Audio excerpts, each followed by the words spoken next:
matter? It doesn't? No, being just a Okay. second off is fine. Just Which adjust is about 1 funny- second.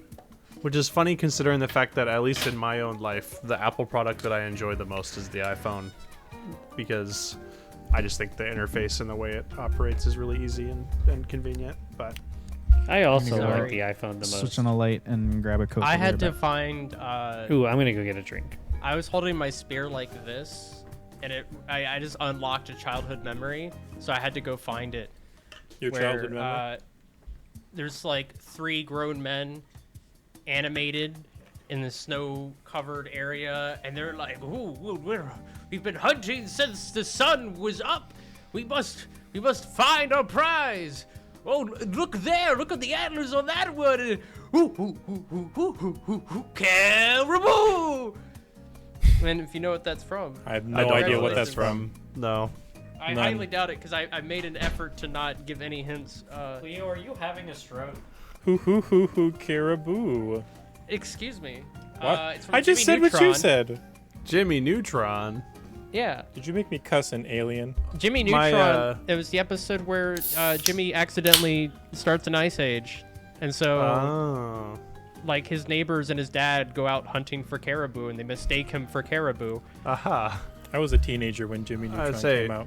I was a kid or like I was not born and then I was a kid. Like it did start coming out before I was born. I just realized that only 2 people in this call might actually have been the right age. But well, I watched a little bit of Jimmy Neutron, but not enough for me to remember specific episodes. I guess if that makes sense. Like I was so young. Oh yeah. But my animation professor in school, he was the head of the modeling department on Jimmy Neutron. Ooh, that's cool. Yeah. I'm back. Ba-da-ba-da-ba. Just chilling. I enjoyed Jimmy Neutron as a kid. I thought it was pretty goofy. It was. Yeah. Agreed. Very The goofy. Jimmy Neutron and Timmy Turner, Fairly Odd Parents crossover was pretty good. I never got into Fairly Odd Parents. Really? That one was also no. It looks pretty stupid on the face value, but then it has some It kind like of is. pretty funny humor. I mean, yeah. That's like a little like for the adults. I I say haven't gone my- back and. Sorry, Jake. No, go ahead. I was gonna say that I haven't gone back and like watched any of them, so I don't know what the experience would be like now versus like as a kid. I'm sure it'd be mind numbing. I was say some of those shows hold up, some of them don't. Phineas and Ferb, I really loved as a kid, and then, but the ones that were really popular when I was a kid that I think have a similar vibe to Fairly Odd Parents as far as like being really strange and having like an off-kilter sense of humor, but kids still like it, was like Adventure Time and Regular Show. I want to like go those back and shows. watch Adventure Time because aren't they still like releasing new shit? No, I think it's over, but I thought they were my releasing like, experience tie-ins. of watching Adventure Time, I don't know if they're doing spin-offs or anything, but the main show is done, and I went back and watched some of it with one of my roommates a while ago, and it was really hit or miss. When it hit, it was really great, and then when it missed, it was really dumb. Like What the love, Jake? Yeah, exactly. But some of the episodes I think hold up really, really well. Some of them don't. But Remember how there was an alternate reality, like gender bent? Fiona and Ass. Cake. Yeah, that came out evidently this year. Yeah, they made Oh, a okay. series about it. I mean, like just came out like August and September. nice. I mean, honestly, I mean it's kind of neat. I guess I haven't seen it, but like the concept's kind of neat. But I'm so past the whole multiverse thing. Like it's Over it? It's like, yeah, it's the new zombie trend. Where Yeah, it's like, no, why does yeah. everything have zombies in it? That's fair. I think it can be executed really well. I think that like Just like zombies. They can be Hey. executed very well. everything everywhere all at once, which came out last year, was really good. But I think that the usage of it in comic book movies right now is pretty dumb. Even though the multiverse is a huge part of the actual comics and have been since the 70s. especially DC Comics, like DC Multiverse stuff. The DC Multiverse comic timeline is mind-boggling and stupid, and just an integral part of if you want to understand how storylines of DC Comics carry across time, you just have to have some sort of knowledge of it, which that's a good thing and a bad thing. But every now and then YouTube tries again with me with DC, and they're like, here are some shorts from, I think it's The Flash, maybe has a show. But it's the Flash show, the last season came out this year. But it's always like who I assume is the Flash. He's usually not in uniform, so I don't know for sure that he's the Flash. But he's in some room talking to people like, yeah, there's other Earths, and I'm from a different one. Yeah, that's that probably the Flash. Makes it. I went between them because I'm fast, and like. I mean, that's what the Flash movie that came out this year was all about. I've heard the I mean, shows to be fair, for DC are better than like their To be movie. fair- They used to be. They used to be, Okay. Trevor. Not anymore. Not anymore.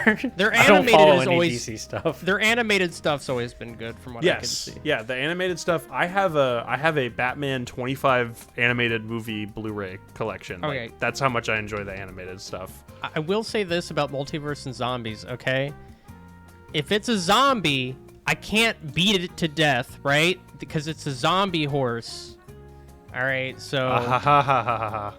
So you want a multiversal horse so that you can beat Yeah. it to death, and at least there's some an of infinite the amount.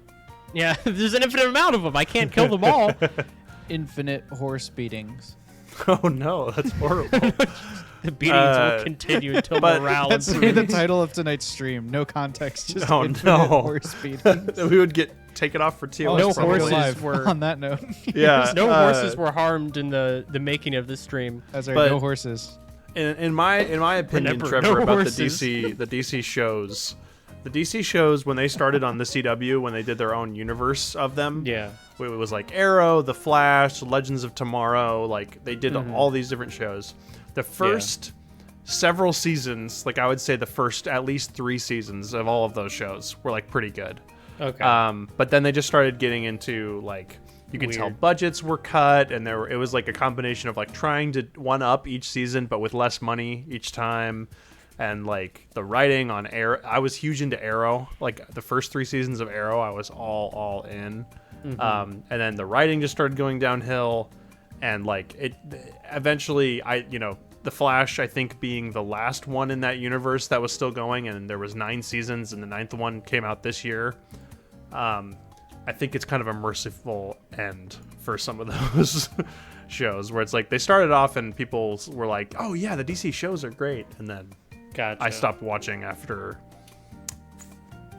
I stopped watching the whole thing after 5 seasons of Arrow, if I remember correctly. But yeah, I love the fact that the dice kind of dance when you roll them. That's the one from the mega stream where we did the crit pool. So every time somebody subscribed, it got added in there. Oh, And I was concerned that there may be enough of them that they would like block most of the screen.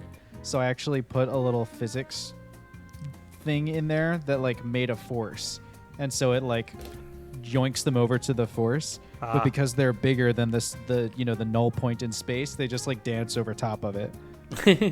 nice. And that's what that was. Interesting. Yeah, Gotta love dancing die. dancing Gotta love it. dice. Dance before you die. That is a direction we could take that. Dance or Yeah, dice. it's a new dance musical. or dice. It's a musical about a dancing in a casino. There actually is That's a under song called threat. "Dance or Die" by Family Force 5. That's a Oh. real song. So Well, there you go. tonight we're playing D or D. Adored. Oh, I adored that game. Adore.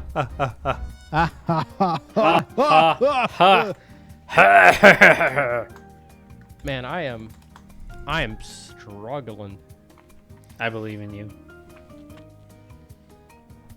You can do the thing. gotta just keep those nerves alive. I don't know. I gotta hunt for caribou. I'm Raise trying your to do eyebrows. less caffeine nowadays, so I don't have anything in my blood that's pumping me up. I gotta Have you been I gotta feeling get any the better spear. yet, Jake? Yes, I have been feeling good. I think it's going well. Nice. That's good. Yeah, I've been able to sleep more, and I find myself less compelled to eat giant meals, which is great. Yeah. Which is Cleo, nice. what are you doing? I'm getting ready. You just Get know. that dopamine. Some Workout pre-role dopamine's play a real squats. thing. Yeah, get that dopamine. It'll help. Remember you when we did the bridal workout for a stream? I remember that. That was awful. I remember how 7 much days we to sucked die. at it. Yeah. Yeah. I remember Great. realizing that we are not cut out to be brides. Oh yeah, for sure. I could That never. was my takeaway from that. Yo, I didn't even realize you had the choo choo in the top left corner. The This is content train. that's an extra funny thing to say during a part of the stream where our faces are not on screen. I didn't realize you had the choo choo in the corner. Yeah. It's like it sounds like you're speaking thieves' cant. Did someone say birthday cake? Yeah, really. The way Wash said that made me almost spit my water out.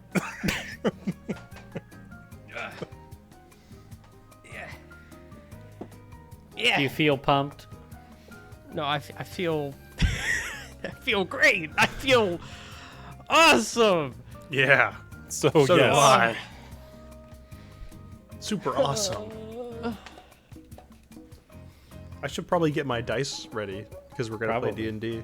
Yeah, We're not Yeah. rolling dice tonight. We're Also- rolling also- playing. Also consider like opening your character sheet at I this have stage in the night. I have Character I sheet. have I'm- never. I might not even be calling you out, Jake, if you think about this, analytically. I think I still have another 30 minutes before I need to open it. Nice. All right. I remember my Your character's first thing name. you need to do, Josh, is make Cleo roll something related to their character sheet. My There character sheet, or more like my character sheet. Ah, she. So dumb.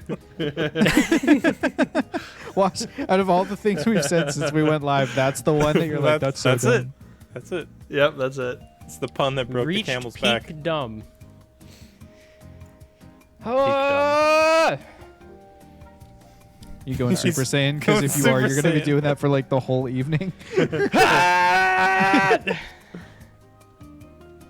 Yeah, just clip out my mic. Yeah, do it. But for the whole stream, just every time you talk, it's just you going, oh! Wow. I can't say that joke. Never mind. I appreciate that. Yeah. London appreciates your restraint. I've recently taken to saying this joke whenever my brain doesn't have anything to say, right? Knock knock. And so Like a knock knock joke. Is that what it is? yeah, kind of like that, but it's highly inappropriate.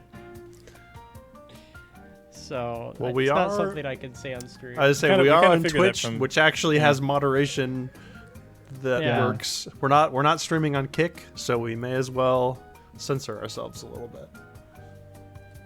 Yeah, and Yeah, no. Twitch is working on getting AI to do their TOS moderating for them. probably. I mean, yeah. to be fair, like the joke I'm thinking of comes from somebody streaming it. Okay. They never- That Like, joke. it's nothing oh, that joke. But The it the is one something that that's is not inappropriate that's on- made by a streamer. Got it. yeah, it's just not on our just the brand. one. There's only It's one. so yeah. easy to identify because Something it's about- so rare. Fortnite and Chug Chug. All right, I think we've covered this enough. Well, you know what they say: Fortnite Battle Pass. GG Yo. and GN. I'm gonna need those 16 Stream just ends. funky numbers. It's like voice activated. You just say That's it the early. new the AI stream cuts off. moderation. you just hear Josh scream like, "Nah!" It just gets cut off. No. Just like And you know what evening, that the means. power went out all across the state of Maryland. We had a power surge at my work's office today. Uh-oh. Yeah, it's no fun. Did everything get a little brighter for a minute?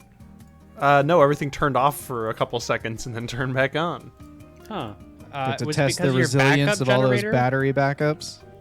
Yeah, I was about Yeah, to say, no is the kidding. backup generator turned on, or is it like... There's a backup power on our server, as well as I was running off my laptop for my actual work, so it's fine. But It's it nice was thing a little about like laptops. as someone who's in charge of taking care of the server, I still went, I hope that the battery backup works. Yeah. You're It always- managing a when you're server like- now? Ooh, Oh, I have been. Fancy. fancy. Yeah. Yeah, about 10 or 15 seconds after I panic when the power goes out, I feel like a spy as I see like the only light on in my blackout curtains office is my battery backup. Like, don't worry, 27 minutes of power left. Yep. Like, Oh, no. thanks, buddy.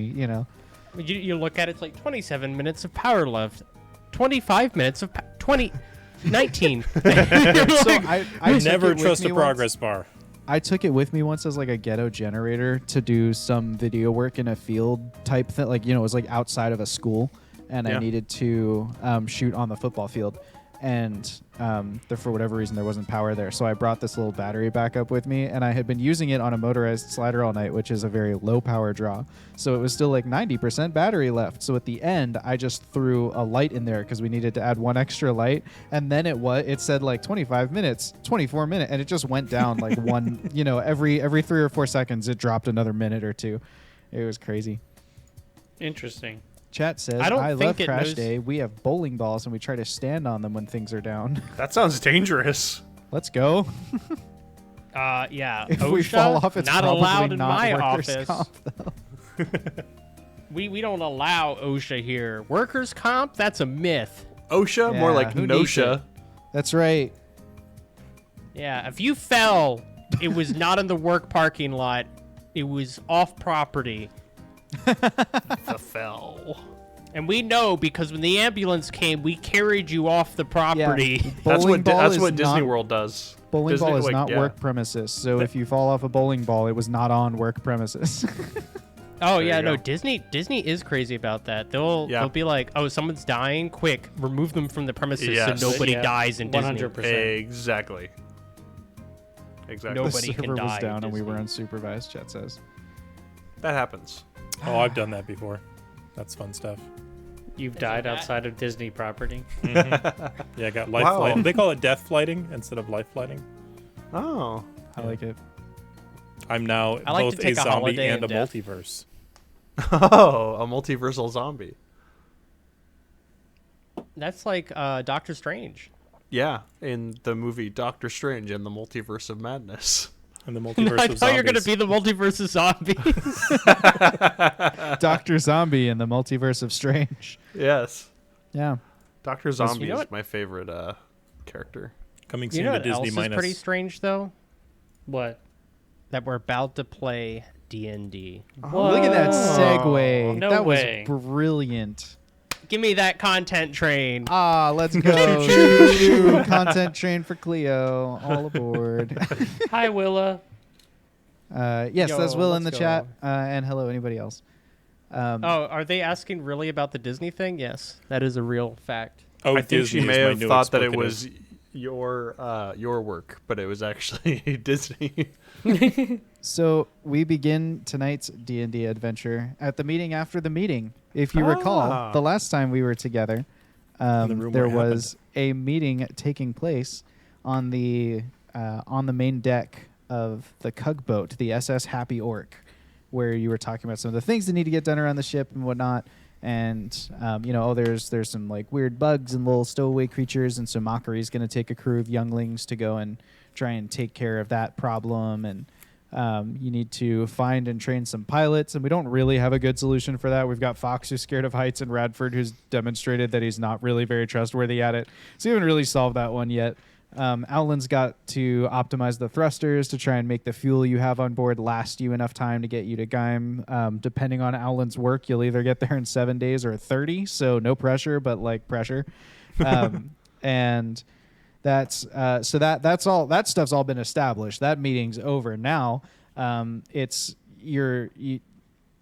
you have other meetings to have. Alan has kind of requested a conversation with the main, like the founders and the Four Guys crew and Soul Eris. And so it's you've kind of stepped into the war room, which was the old spa. You know, the lingering smell of essential oils from, you know, like lavender. I think Fox said. Fox is like, yeah, it's lavender in there. Kind of is lingering in this room. It's a squat room at the aft end of the main deck of the tugboat. Like I said, it used to be a spa, so there's like the 3 little like massage table things with the curtains. The curtains are all pulled back to the end, and a huge slab of wood has been laid across the massage tables to make just sort of like a huge generic table. It's kind of like standing room only table. It's covered in maps and papers and documents and quills and parchments and just all the things kind of just anything that might have been useful was tossed in here. And as you all kind of walk into the room, Sol Eris, the perhaps lone surviving member of the ruling council of the Society of the Silver Sky, closes the door quietly behind you, and the howl of rushing wind is replaced with a dull roar of wind beyond the shuttered windows of the old spa. She leans casually against one wall as the rest of you form kind of a loose circle around the table that dominates the room, and she looks expectantly towards Owlin. Yes, I just wanted to gather us here to discuss a couple of things that pertain to us. One of those things include, Fox, if I remember correctly, you went into some of the storage rooms to see if you could find anything useful about the airship or anything like that. I just wanted to check in with you, make sure anything about yes. So I found a few interesting things. I found the manifest. I found a bunch of other things that I wrote down somewhere else that wasn't my character sheet. That's fascinating. That I'm panically Is trying to find. Sol Eris steps towards the table. Is it on this table? And she begins sliding through the papers looking for the list that Fox wrote. Oh, yes. Here we go. She hands you the paper that you pointed out and leans back against the wall. Go on. I found some little knickknacks, jewels. I found some equipment, weapons. But I did find a piece of the manifest. And I'm going to hand it over to Owlin. And describe to Owlin what he sees. Yeah, do you remember did you write down what's on your manifest? We got a list of destinations touring the world's great landmarks. We know that it ends at the Pillars of Eternal Vigil. Interesting. It was a reward for financial patrons. The list of donors is Sir Topom Sav with a huge donation, pogging off. That's 100. I'm not sure if I'm for sure of that terminology. 100 gift subs. And the ship was in fact owned by wizards of the Exalted Ring. Very interesting. That is not what we originally expected. I guess we originally theorized that this would be connected to Kay in some way, and his fleet. But that explains the Wingle Digit apparatus in the ship. Which has me thinking. I do think this ship predates the Darkening. That And would. if it does, Yes. that means that these wizards of the Exalted Ring had access to Wingle Digits. If anything, perhaps maybe they're the original creators of the first Wingle Digits. Or maybe they were in league with the Aboleths. I don't know. Their Sir Topham organization Sav was the creator. is being a part of that is what's confusing me. And Yes, the fact that is interesting, and the fact that we haven't even heard mention of them this entire time yet. But I guess historically they're extremely elusive. Did you find any old Wingle Digits in there? I actually didn't find anything, at least not among the paperwork.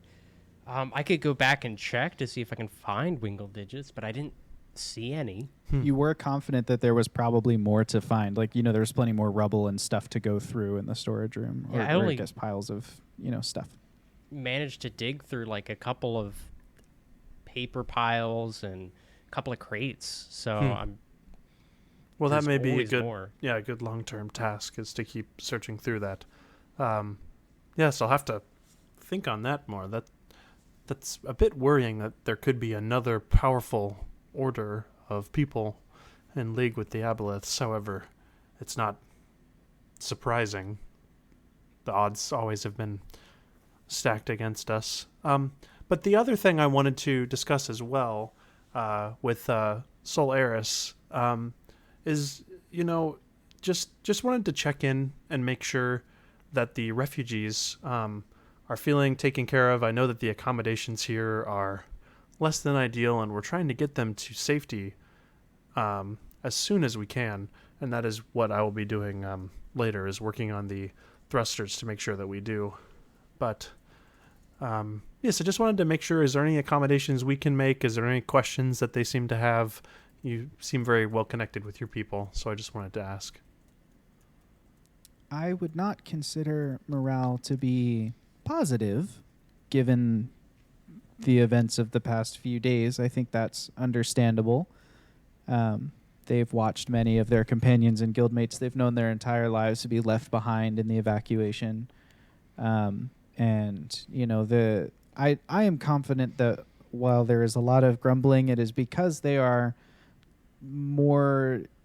they have more needs than an able-bodied adventuring group such as yourselves. And I believe that it is just grumbling. I don't think we need to worry about a mutiny if that's the kind of thing you're concerned about. I have not gotten that impression from the monks to whom I'm speaking. I am a little more concerned about the other part of your statement where you said you're taking us to safety. What exactly does that entail in your mind? Yes. According to our intelligence about the state of the world, it is quite possible, and based on what you witnessed at the mountain, I hope you will trust our judgment on this. It is quite possible that one of the last free cities left in Urada is Gaim, and we will be taking you there. And it's built into a mountain, so it's very defensible. But did you not say that it was under siege? Yes.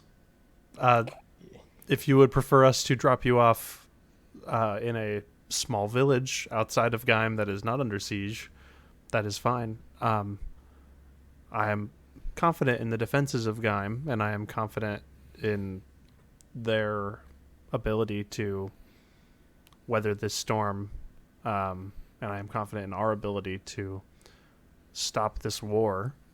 But I would gladly consider any suggestions you have. I just can't stress enough that we cannot be sure about the freedom or safety of essentially any other place outside of Gaim. Yes, when you said you would aid our evacuation, we did not anticipate that you would consider evacuating us into the heart of another siege. And I can't say I'm confident in that course. What would you suggest instead? That is what's troubling to us, is that we don't have many other ideas. It seems to me that if you can modify this airship to stay afloat, it would be more prudent to leave these weaker creatures on this airship and venture down to the surface yourselves to find another means of getting back into the air. That is an interesting proposition. Wait. However, Are you suggesting the airship we just invested a lot to put together that we were hoping to use to find one of the avatars, which I would like to remind you is necessary in order to stop this whole thing? The war, the aboleths, the fighting, the world potentially ending in enslavement. To just allow you guys to have it, we'll just walk the rest of the way? What my colleague is suggesting and trying to communicate is that we will need this airship to find Kay, one of the avatars, in fact, the final avatar that we need to find in this journey. And yes, we must do that for this to work. And if you think that keeping your people on this ship while we do that is more safe, then we can do that. But I cannot guarantee. I don't think it's more safe, honestly, Solaris. When this is all said and done, maybe I can use my airship as a temporary home for our people, but our plan is to bring this into much more danger than what Gaim is currently under. Yes, I think you're misunderstanding me. I am saying that I do not believe the airship or even the location of my people is the danger. I believe you are the danger. Our society was plunged into a war we didn't ask for because you sent beings of great power to the mountain we lived on to stash them somewhere until you needed them later. And then when those consequences caught up with you and our mountain was besieged, you showed up, offered to evacuate us, got about half of us out, and are now planning to drop us into another siege. While you go off on your own among the sky and waltz away, leaving not just us, but plenty of other refugees from places you've been, gone through, and left to deal with the fallout. I'm suggesting those that's points. not prudent. I appreciate those points. However, there are a couple flaws in the logic of what you've just presented. One is that one of the avatars came to the mountain on its own accord. We did not send her there. DM, what time is it? That is one thing. Time of day? Is that what you're asking? Yeah. It's evening. Are Garlo and Satonia It's the end of here? your first day together. Right. They're not in the room. They're on the airship. We sent Okay. Garlel to the mountain after we already knew that Zatonia was there and that Zatonia went there of her own accord. The reason why you were in danger, truth be told, is because Thraxenhau lived in that mountain. And because Thraxenhau lived in that mountain, one of the avatars went to stay in the shelter of Thraxenhau's domain. And then we thought, well, one of the avatars is already there, and obviously she views it as a safe place, so we will send Garlel there as well. And I appreciate your feelings in this situation, and I know that this is a whirlwind of terrible, life-shattering events. However, if we had not shown up to rescue you, you would not have been rescued at all. And while I, like I said, appreciate the might and the wisdom of your order, I do not think that if you and Thraxenhau stood their ground alone in that fight that you would have survived. Thraxenhau himself, we don't know his fate. And he was one of the mightiest ancient white dragons, the mightiest ancient white dragon in recorded history. So War is an ugly entity, and An ugly entity that you brought to our doors. no, we literally did not. Did you not hear what I said a moment ago about how one of the avatars went there of her own accord? All right. Technically, Thraxenhau brought it to you. Listen, I just want to make this point clear. What Alan's trying to say is this war was coming to your door whether we were there or not. You were associating a causality that we were there, war appeared, we must have caused it. And I would like to assure you that 5 people, no matter how awesome we may be, do not bring war to every single place we go. The war was coming, and we are just trying to stop it. We're caught in the waves just as you are. This is the war is a massive ocean. It's rough waters. And while we may be riding the waves, trying to find a way to stop this doesn't mean we're causing the waves.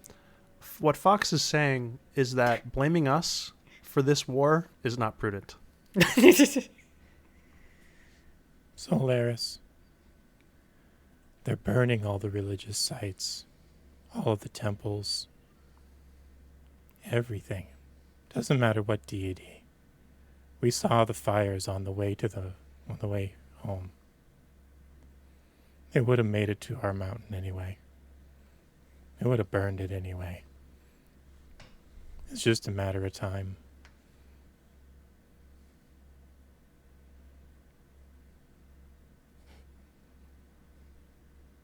She leans back against the wall, clearly still like hot-tempered, like deep breaths, whatever, like emotional. I miss them too. And I wish we could have brought everybody. I'm sorry.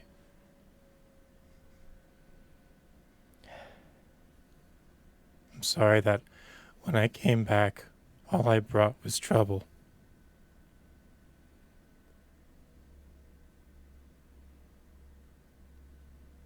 But what else could I have done?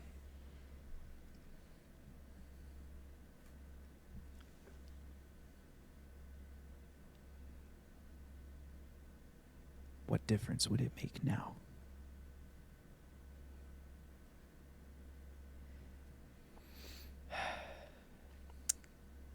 She very quietly turns around and opens the door, swings it open, and steps out, and it kind of click and kind of swings shut behind her as she walks off.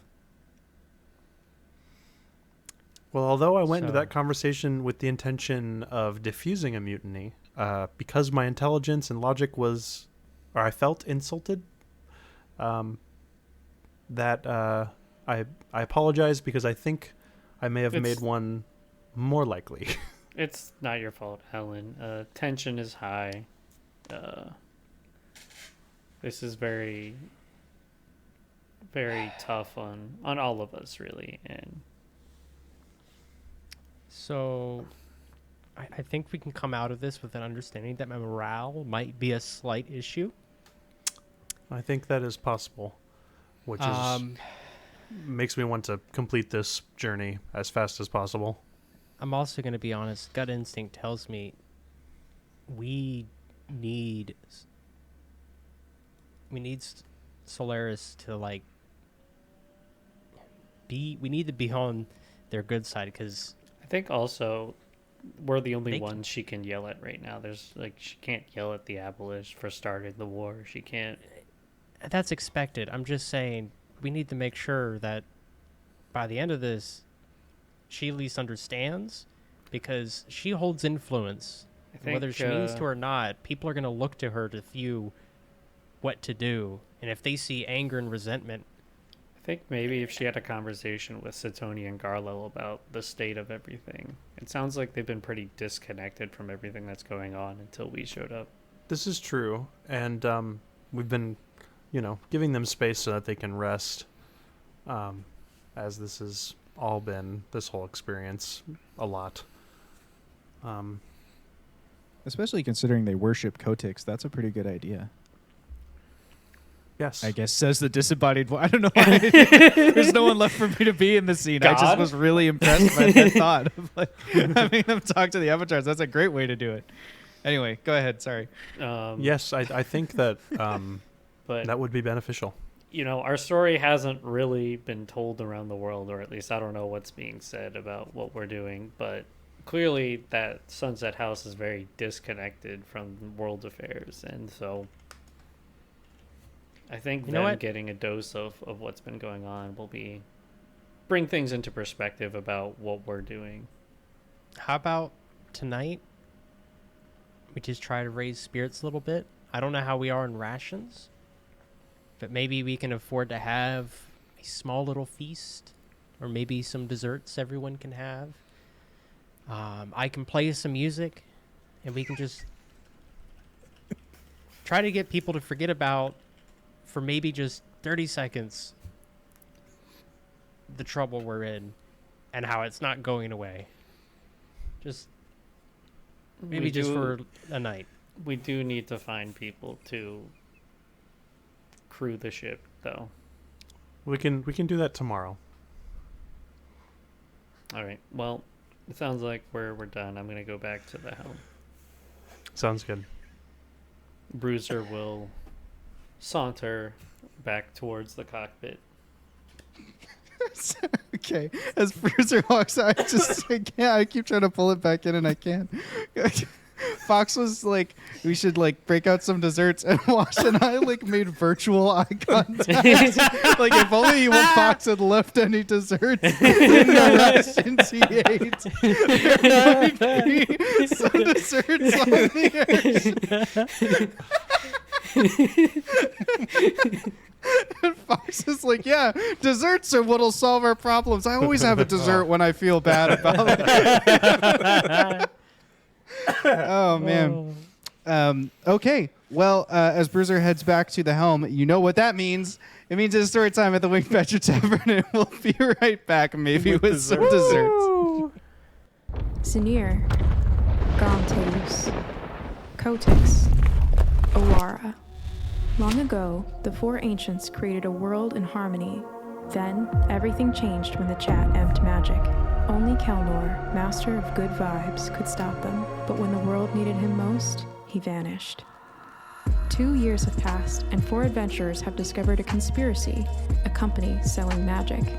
And although their roleplay is great, they have a lot of XP to earn before they're ready to save anyone. But I believe they can save the world. Welcome back aboard the SS Happy Orc, aka the Cugboat, for tonight's Dungeons and Dragons adventure. Let's meet the players. Hello, I am Jake, and I play Alan Woodrear, the Azamar barbarian artificer, whose pride felt a little bit insulted in that last conversation. And yeah, it's been a long time since that happened.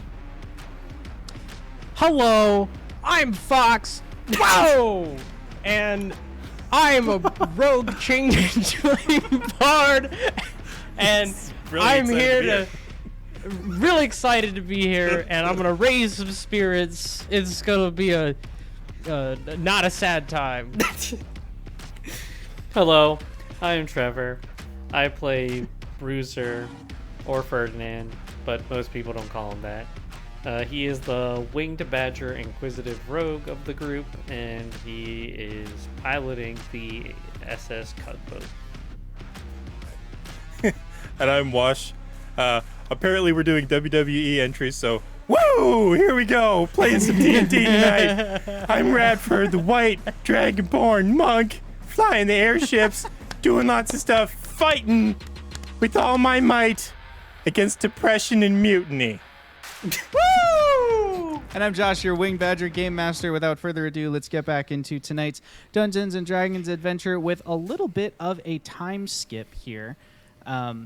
Having kind of established some needs for the future of the airship and such, Soul Eris having left a little early from that meeting, it doesn't really become apparent until later that night, as Bruiser is in the cockpit of the Cugboat piloting by himself, that she has actually been rallying a few of the more able-bodied monks to act as an impromptu crew for you.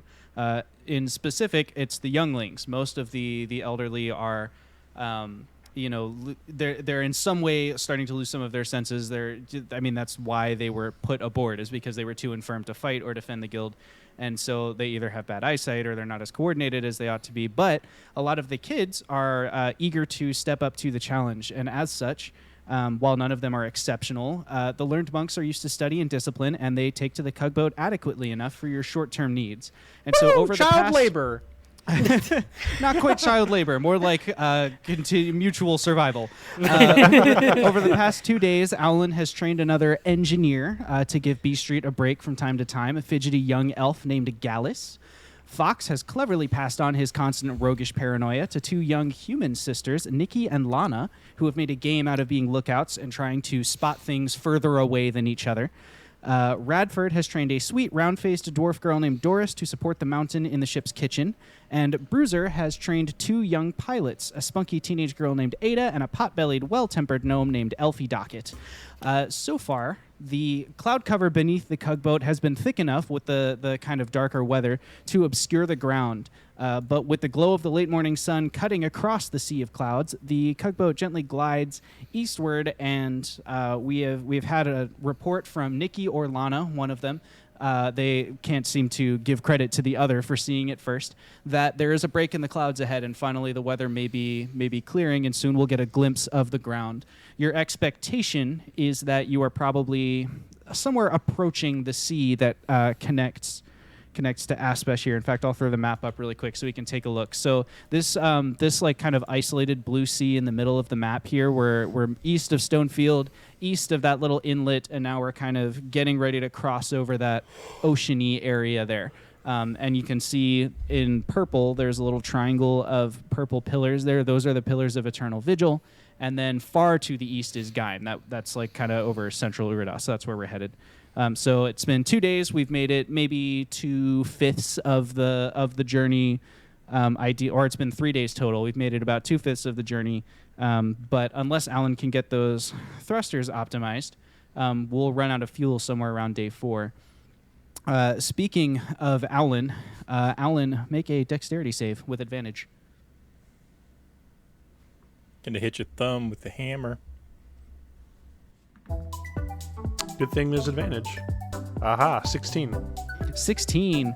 Alan, you lean back in your rope harness and catch the socket wrench that was tossed down to you. It's a little bit further back than you might have expected, but then dangling off the side of a round-sided airship. It's not that easy to be precise. Up above you, silhouetted, looking down, is Garlo, who's been kind of tossing you tools and making sure your rope stays, tightly anchored to the anchor point on the main deck, and just kind of working with you and assisting you in your work on the engine. Underneath you, on the lower side of the thruster, is B Street with his head poking out from the underbelly of the tugboat, in case you need anything like adjusted underneath or whatever, rather than you having to like hang upside down, which is kind of dangerous. Mm-hmm. He's able to kind of, with his smaller form, he can kind of poke his head out the side through one of those portholes and adjust from down there. And so the group of you are kind of working together. And so as you catch that socket wrench and kind of lean back into the airship to continue your work, Garlo finally yells down after mostly you haven't really been talking, mostly you've been working, but now he kind of starts up a conversation with you. So you're managing the band now, huh? How's steering that ship going? It was extremely rough at first, I will say. Considering every angle and every need that might be necessary is extremely difficult, which is why I'm extremely thankful that my friends are just extremely capable in their own right. Yes, it's a role that I didn't necessarily want to fall into, as I'm sure you remember Jeb was, he's a natural leader and was the ideas man for a long time, but when we lost him for a while, I just felt like I needed to do something. So, sorry, didn't mean to get, I don't know. Yes, but no, it is going much better now, I would say. Even though we're in this predicament. And Alan kind of shrugs as he keeps working on whatever he's doing. Yeah, the leather strap or whatever kind of creaks as he leans back off the side of an airship, still kind of flying at high speeds there. Fox and Radford, the two of you are spending this lovely golden hour morning in the cafeteria. You are sitting there enjoying a well-made but entirely too small breakfast, as rations are starting to get stretched pretty thin. If we recall, the cafeteria or the mess hall of this ship is one long room with like a picnic style table. So it's like one long table up the middle with benches, and then you kind of walk behind the bench to get to a seat. And so you're sitting somewhere in that room. It's pretty cramped with some of the later rising monks. A lot of the younger kids are now out doing roles. Some of them are wandering around with mockery, trying to track down little bugs and things that might have stowed away. Some of them have been kind of recruited in the cabin areas, like basically folding sheets and stuff, just to give them something to do as far as like maintaining that kind of discipline and rigid schedule. Some of them are, about doing their things. But because the table is so cramped, you don't notice until they're right next to you that Elfie and Ada, the two pilots that Bruiser has trained, are headed your way. Ada clears her throat loudly right next to Fox. Excuse me, yes? Yes. You are one of the leaders, right? One of the people in charge of stuff. Yeah, that's you. Sure, yeah. You could say something like that. She flips a little piece of hair over her shoulder, and she says, "I need you to step in and knock some sense into your pilot." And she points up to where the cockpit would be. All right. Slow down. Tell me what happened. It has been a full day since I was trained how to fly the tugboat, and I am not permitted to fly the tugboat. I've finally been given some responsibilities when Sol Eris said I was too unreliable, didn't have enough responsibility, and now I finally have some responsibilities, and they won't even let me use them. Behind her, very timidly, Elfie leans in and says, I'm not particularly, I don't know if I'm as concerned as Ada is about getting to fly the boat, which is kind of a scary responsibility, but I'm a little concerned about our pilot in that I think it's been since we got in the air that he slept. Like, I think he's just been flying. I think it's been 3 days. You know, that when you put it in words like that, all right, come along. Ada says, "Thank you," and she follows along behind you. She's like all in a huff, following Radford, along behind you. I'm gonna go figure out what's going on with Bruiser here. Good luck. I'm gonna eat your food. Hey! Radford slides over the single biscuit or whatever. And the kids are just pushing me out of the cafeteria. Not my food! No! All right. Move on. Yep, you head out of the mess hall and up the main staircase, which is kind of like a very steep spiral stair. Through the hatch, you kind of lift up the large trapdoor that gets you onto the main deck. As you're walking past, you see Garlo leaning over the edge of the boat. He's kind of holding on to a rope that's been tied to an anchor. He just leans over and he goes, "I think it's a little more to the left, like over there. Do you see where that one bolt's kind of sticking? I think it's that one." It's hard to reach with my massive arm muscles. You heard something like that over in the air. I don't know. You get to, there's just a wooden wall that separates you from the large spherical cockpit, and you can knock on it first if you want to, but it's unlocked. You can just swing it open. Go ahead. I'm gonna knock forcibly, but not rudely. Oh, hello? I'm gonna peek in. Hey. Hey, Bruiser? Fox. How's it going? We're getting along down here. Wanted to come in and just, check how you're doing. Oh, I'm well. Airship's flying pretty good so far. Make a survival check. I think you're at 3 layers of exhaustion if it's been 3 days. Yeah. That'd be airship's upside disadvantage. down. That is a 4. Yeah. As Bruiser says that, you see a little alarm light begin illuminating, and the whole ship begins listing to the left. Behind you hear Garlo go, "Hang on to something! I can't. I got. It's all slack up here." Sorry. Let me fix that. Okay. Bring it around. I'm gonna grab one of the kids and kind of just gently push them a little closer. Listen, Ada leans in and kind of reaches through a wing, between a wing and an arm or whatever, and hits a button on the panel, and the ship kid. rights itself. What are you doing? I It thought was we just a agreed ballast you were going to thing. shadow me until you were ready. We're Bruiser, ready. Let me just. I wanted to talk to you actually. I'm sure the ship will be fine for the little bit while we talk. Just let her handle it. It'll be fine. We can talk right here. No, we need to talk privately. There's 5 square feet of space in this cockpit, so we can talk right. Yeah, we should talk somewhere else. Oh, If if we need to be private, we can let them go. I mean, they've been doing their best. No. We would have been doing our best if you would put me on the freaking controls. Ada kind of stomps up to the front. When you were ready.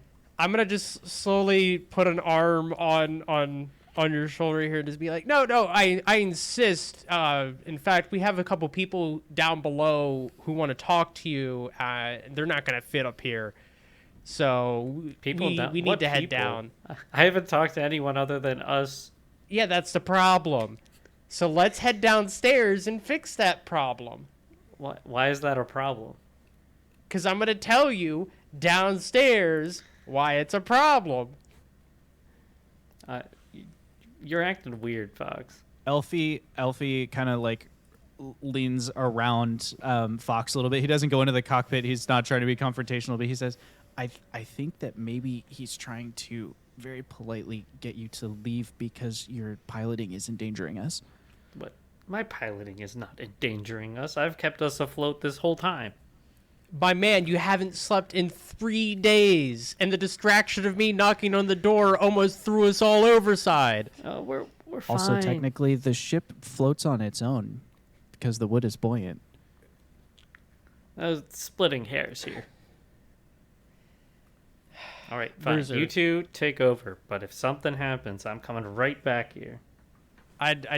Yes, please. And you're going straight downstairs, and you're getting some sleep, and I better not see you in this cockpit for 24 hours. What if something happens? They'll need me. They will be fine. What if we hit turbulence? I will personally come find you if it's that dire of a situation. Can't I just, I could bring a mat here, sleep here in case... No. Do you see? I can barely fit in here. The only other reason these kids can fit in here at the same time is because of how small they are. You're not going to be able to sleep here. We can barely stand small right too. now. We can barely stand in this. Get out of here. I'm going to start shoving Bruiser out the door. Okay. You kind of shove Bruiser in front of you out onto the deck. As you do, you with your sort of passive perception and your roguish and bardish ability to just read social situations, you see that among some of the other things you said, saying that you're certain they can handle it has earned you a lot of respect and good vibes from Ada. The pilot who's been waiting for someone to trust her with responsibility for she's a mid-teen and she kind of gives you a grin as you walk out the door and she goes, Captain Ada's on deck, and she walks over to and gets going. I'm gonna look back and just give her a little as I'm being pushed. Yeah. Remember, down is up is down, left, right. If they don't know that by now, we were already doomed. All right, so get your butt downstairs. It was at that moment they realized that Bruiser's only knowledge of how to fly an airship was to put in the Konami code and hope for the best. Okay, and so now Fox, you and Bruiser are back on the deck. The ship has righted itself and so far is smooth sailing. All right, I think Garlisle is the only one on deck currently. Yeah, he's on deck. He's got a little toolbox next to him, and he's mostly just waiting for Alan to hand me the whatever. He's just there to assist. I'm gonna be like, Garlisle. Yeah, what's up? You see this man get anywhere near the cockpit in the next 24 hours, you alert me and you stop him from entering the cockpit. Don't let him go in the cockpit. Isn't he the pilot? What? That's what. What's Thank you, Garlo. You look sleepy, bud. He hasn't slept in 3 days. He hasn't slept in... Alan, you can hear just Garlisle's half of the conversation over the edge. Your pilot hasn't slept in 3 days. What's that about? Before he said pilot, Alan was about to say, Garlo, you've just been sleeping the last 3 days. That is quite troubling that Alan will try to yell, Bruiser, go sleep! See, even the ghostly voice from over the side of the ship that you're hallucinating because you're so tired is telling you to go to sleep. But they need me. I need to get everyone to safety. They need you to be in good condition so you can get them to safety. That's what I'm doing. You're not in good condition. You're endangering us all. We are fine. I was doing good. I got us this far, You were didn't I? doing good until a knock on the door. What would have happened if somebody had appeared or if there was trouble? You were barely holding it together going in a straight line. But it was a great straight line that it was. You know what else is a great straight line? The straight line going down them stairs into the bed. Get marching. Bruiser huffs and forlornly makes his way down. He actually doesn't know where he's going fully because he hasn't explored the ship. Okay. No, okay, no, that's Is the it cap. here? All Is it right, this way? no, okay, it's down further. Keep going down the stairs. Eventually, you find the hatch, and you go into the main stair, and you have to go through the mess hall to get to the crew quarters. So you walk into the mess hall, and Radford is just finishing probably like his third or fourth biscuit that he's kind of pilfered from someone who's left, as you make your way past. And so Radford, you can see Bruiser walking by. Trevor, what's Bruiser's like demeanor and affect like? He probably got really dark bags under his eyes. They're like slowly like opening and closing constantly. He's probably very sluggish. Like a sloth badger instead of a winged badger. Yeah. Got him. His wings Got are 'em. droopy. You look like you've just been punched in the face. What's going on? Yeah. Fox made me leave. Did he punch you in the face? Radford, Metaphorically. Bruiser here is not allowed anywhere near the cockpit for the next 24 hours because somebody hasn't He's the slept pilot. in 3 days. Oh. Thank you, Radford. No, he said because he waited until the end of the conversation or the end of the sentence. I was I'm jumped the gun a pilot. little bit. I need to be up there. You well, need to be alive. I mean, You know, lack of sleep can kill. the cabins Name aren't one too person far. that's died from lack Okay. of sleep. I'm sorry, That's Radford. what I thought. Go on. The cabins are just below the cockpit, right? So if you're needed, then we'll just call for you. You climb up the stairs. You're right there. No problem. Please don't hesitate to call me. Actually, on the opposite side of the ship. No, it's not. They're not though. They're not? The crew quarters are right beneath the cockpit. You The got. crew quarters. I are don't know right why there. you went all the way around and came in on the other side. I guess you took the scenic route, but yeah. Come here, come here, guy. Let's find your bunk and get you tucked in. So wait, did we go across the main deck and down, or did we go Yeah. down through the crew quarters, kitchen, mess hall? No, you left through the door of the cockpit, went Okay. across the main deck, so basically walked the whole way to the aft Hey, end of the listen. tugboat, went We down already the stairs, had went two into the mess children. hall, went the whole way towards the fore end of the tugboat. Two children, a human-sized changeling, and a winged badger all shoved in the cockpit. We're not opening in a hatch. That's in true. there. Yeah, to get down to the crew quarters from there, you would have to go through a floor hatch, which probably would not have opened. That's a great point. So you head through the kitchen where the mountain is just finishing up dishes from the morning's breakfast. When he gives just a big friendly nod to Radford as you walk in. Hey, buddy, can you put a pot of tea on for me? He gives you a big old grin and he grabs a kettle out of the out of a cupboard and shows it to you like, "This, I got it. I know what you said." He takes it over and turns on a wingle digit of create water, which of course creates 2 gallons of water or 20 gallons of water or something. So it way overflows the kettle.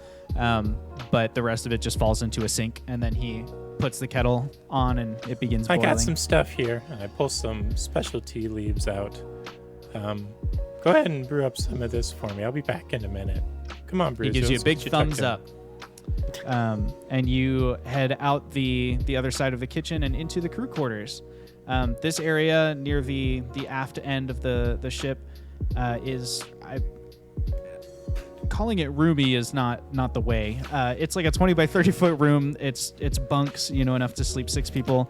And then there's just a small chest at the head and the foot of each bunk. So, one person picks whatever chest at the end to store their things in. and that's the room. It doesn't smell super great. Like everyone in the crew is sleeping in this tiny cramped room.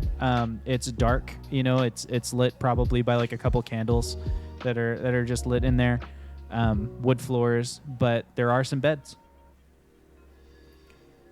All right, Bruiser, you know the deal. Usually we all share this one, but I'll let you have the bed. We'll figure out sleeping arrangements for the rest of us.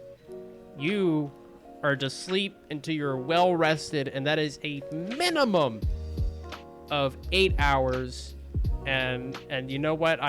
You need to sleep a little longer than that. You got a lot of catching up to do, and then after that, you are to rest and eat and do nothing else.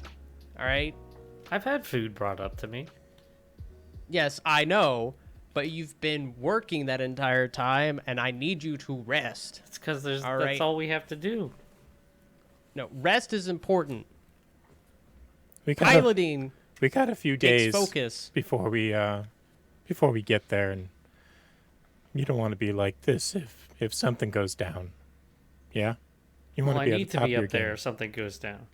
And you will be called. Promise? So, I promise. Why would we not If you call were you? You're the needed- best pilot up here. Well, but you're thank not you. the That's only why I pilot. need to be there. You're not the only pilot, though. Thank you. And we need our good pilot to be in good condition. Otherwise, you're not a good pilot anymore. But Fox, I need you're to be being up very there loud. in case There's something people- happens. There's people starting to sleep. Sorry. They've only passionate. just learned how to pilot. Yeah, they're smart kids, though. They're pretty Listen. capable. Just stop and listen. I mean, it's not like they're gonna hit something. Do you I hear? hope not. Do you hear problems with the ship right now? Do you feel it listing uncontrollably? Not at the No. moment. I just rolled a check for them, and they nat 20'd it. The ship is flying so smoothly right now that you can barely tell it's in motion. There's two of them. They're gonna be fine. But I put you and D Street in charge. There were two of you. Look how that turned out. No. What does See, that mean? that's because I'm terrible at it. These kids are good. I mean, we hand selected them. Out of all of the ones in here, they have the most aptitude. You trained them yourself. It's okay. I trained you and B Street too. You tried to, but you weren't successful because of me. Listen, Hey, Bruiser. Are you okay? What do you mean? Like, I don't understand why you're putting up such a fight. The clouds are clearing, and we can kind of see what's around. There's I need to nothing make out sure, there. sure everyone gets to where we're going safely.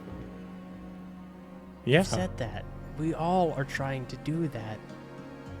You don't need to kill yourself flying through safe skies to guarantee that. But you never know when something could happen. That's true. You never know. All right. Has this journey not taught you anything? Just one thing after the other. Yes. But we've Okay. always gone through it, and we've dealt with it. We've also Have we never not? not slept. And we've also shared the load. Thank you. We didn't go through all of this and by ourselves. You can't carry everything by yourself. You know this, Bruiser. We've been on heists together. You were never like this during the heists. You were never during this our entire time traveling. That's because during the heist, we didn't have a crew, or not a crew, but passengers to protect. We all were capable. Not all of these people are capable. It's true. I know you fair. guys. I trust you guys. I don't know them. I don't know what's going to happen. The first job we worked together. You had to trust me, right? You got to take that leap of faith. You personally trained these kids. Weren't you, at some point, a novice as well? Didn't know how to pilot. Didn't know up from down. I'm exaggerating, but you get what I'm saying. I don't know. I've always just been on my own. I've done everything on my own. What do you mean you've done everything on your own? Somebody had to teach you something. I guess, like, what does a slave owner teach a slave, you know? Then I escaped slavery on my own. I found a city. I taught myself what I needed to. All right, let's sit down. What's on your mind, Bruiser? I wanna protect everyone. I need Okay. everyone.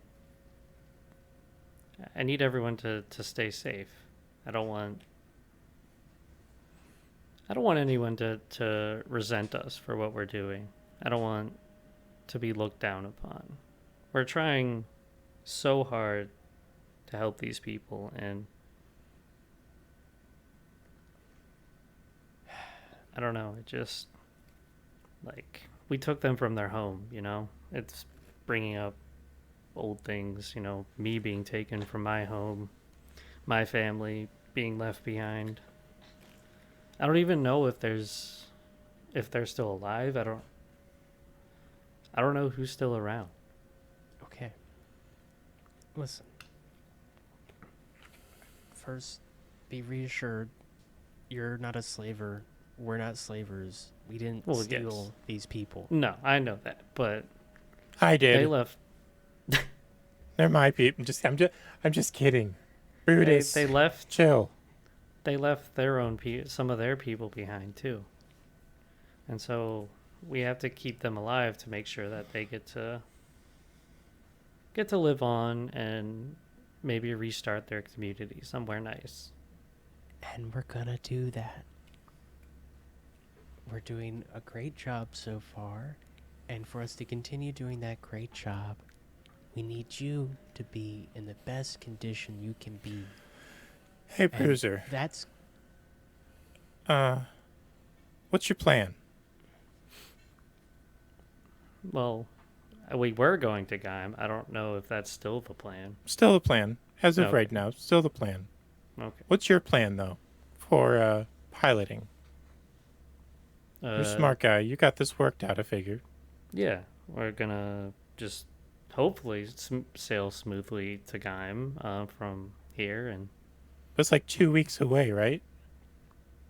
yeah. So what's your plan? I mean, I figured eventually someone would take over. I just need to feel comfortable observing them under close watch so that they really understand what's at stake. Do you think that you're open your eyes up? Okay. Do you think that you're even able to watch him right now? I could just kind of lay up there with them, and then if they needed me, I'd be right there. Okay. And Radford grabs a blanket and a pillow and goes into the kitchen and comes back with a warm cup of tea. Here, this is for you. We'll put you up in a little. We'll let you sleep in the back of the cockpit up there, and yeah, get some rest, get some sleep.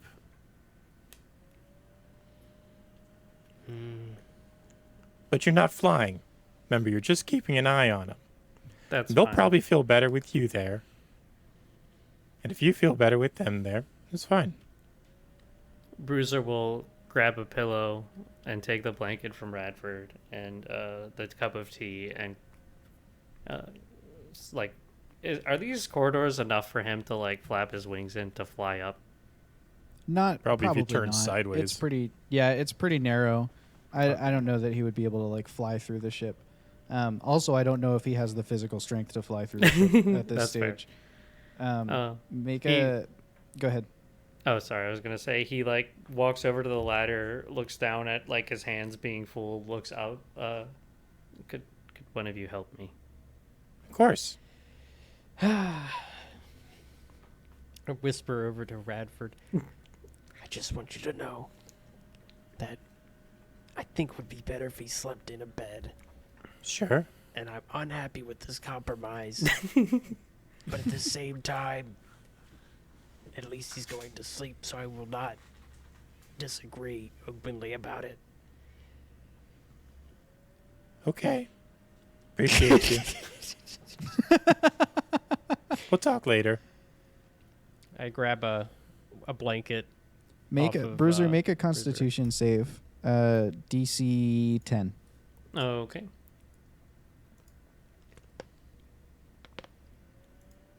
By the way, DM, these specific herbs are very sleep-inducing. That's some stuff Okay. he's That had on is- them for a while. DC 15. That is a 9.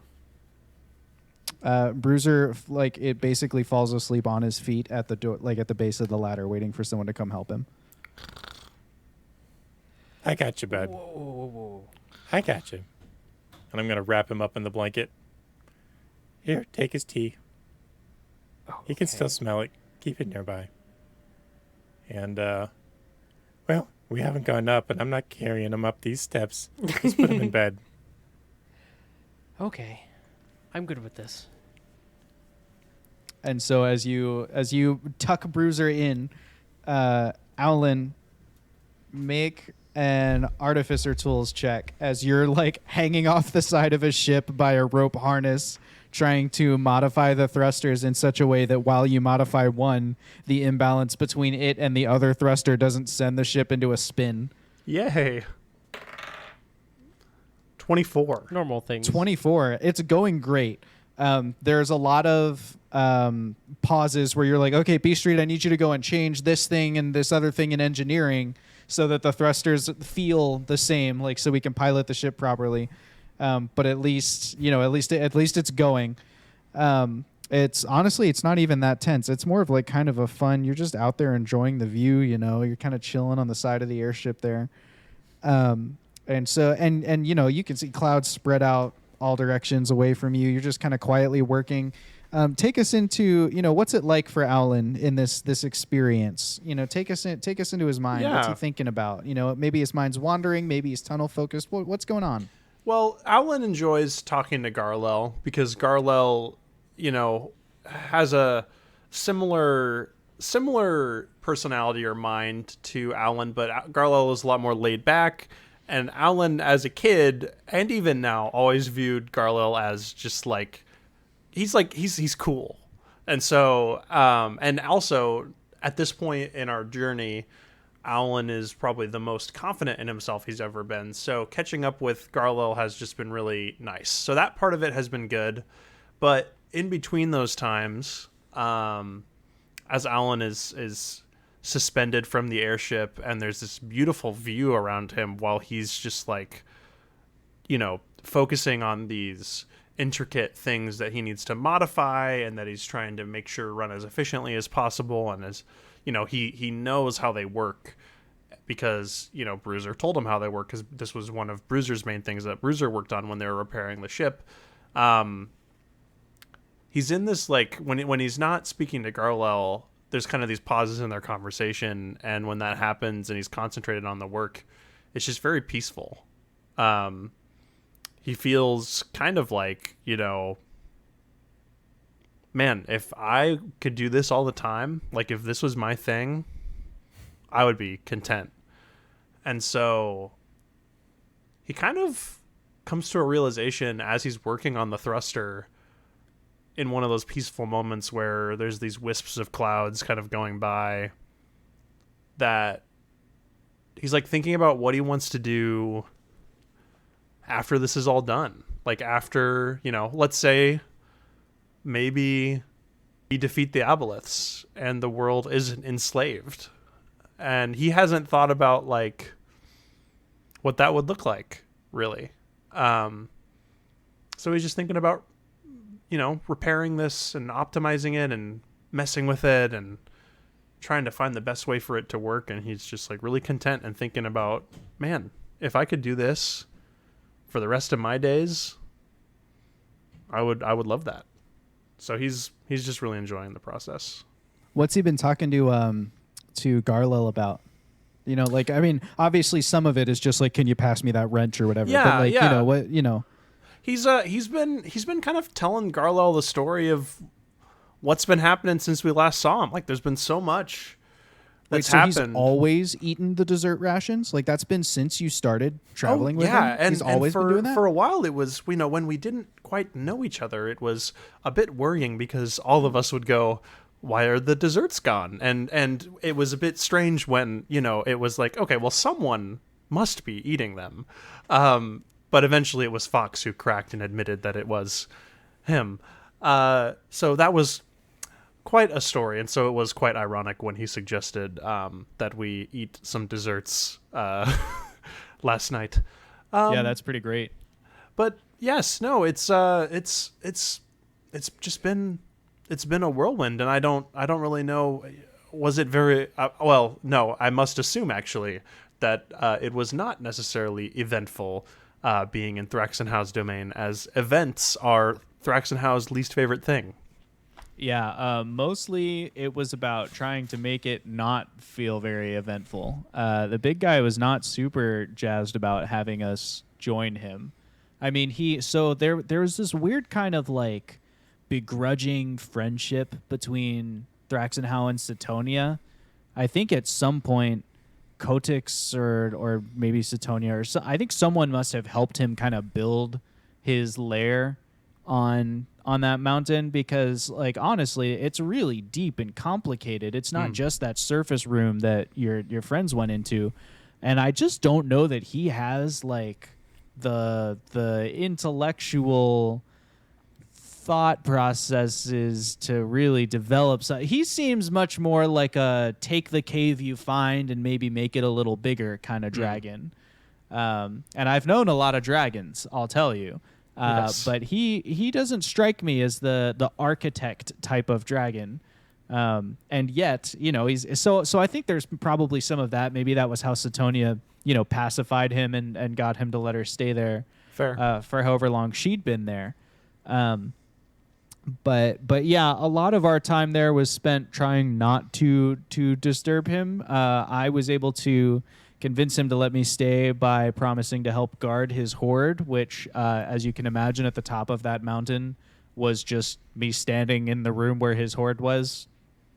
Pretty much, that's it. That's about what that the sounds job as was. though, yes, it would be his idea of guarding the horde. Yeah, there wasn't really anywhere to patrol. There wasn't anything to be worried about. There was just like, well, here's a pile of stuff encased in ice. I guess I'll stand in here and shiver for, you know, most of the day. Which, like, don't get me wrong, I'd way rather be there than in that magic circle with that huge sphere of annihilation, you know, hanging over my head. Yes. So it's no knock on you, but yeah, I mean, it could have been. Oh, hey, don't drop that bolt. It could have been better as far as just, you know, conversation. Let's just say he's not the best conversationalist. Sure, I got that impression. I guess, was Setonia the best conversationalist? I have not hardly interacted with her whatsoever. I don't know anything about her, really. Yeah, she didn't say much either. I think that she's probably in her own head, though. Setonia speaks several languages that I speak. She can speak, is what I'm trying to say. But she didn't. And I think she's probably in her own head because shortly before the darkening, Shrub approached her and said that he had a prophecy of some bad things, like or a prophetic vision of some bad things happening, and he had this plan for like how he could stop it. And she was like, nah, that's not the way that, you know, Kotix works, and the diverging paths, and you have to let the waters fork and the stuff. And I think she now feels a lot of responsibility for Shrub no longer being with us. So I think that's been pretty heavy for her. Do you think that she would be open to discussing how she feels about that, and maybe where her head is at in that way with the monks that are on the ship? I'm not sure. I guess maybe. I mean, they worship her, right? That whole guild's thing. Well, maybe not her, but like Kotix. Yes. And she's I mean, she's the closest thing to Kotix they're gonna get unless we can get this ritual working and reconnect your world to the rest of the worlds. Yes, it just I think it may be beneficial to boost their morale as well as the rest of the guys and we had a conversation with Sol Eris last night that didn't go extremely well. They're very discontent with the situation, which is understandable, but laying a lot of blame onto us. And I understand that. However, last night I felt my pride was insulted a bit and got somewhat overzealous in my defense of our actions, I believe. A little stormy, maybe? A bit, yes. I would describe it that way. I just, when the logic of our decisions or my decisions is questioned, I just get overly defensive. But I think that just may be beneficial to keep all of us on the same page, as I know that this order, they pride themselves on that same principle that you discussed, the diverging paths and the letting the water flow and that sort of thing. So I don't know. It just might be good. I'll try and mention it to her. Like I said, she hasn't really said anything to me, but I mean, I can say words to her and see what happens. Also, so this thing's written in Elvish, which I don't speak, so I can't totally follow this diagram that Bruiser drew for us of the thruster, but I think as soon as you tighten down that piece, I think this one's actually done. You should, when you tighten that last one down, it looks like either it's supposed to glow or maybe it farts.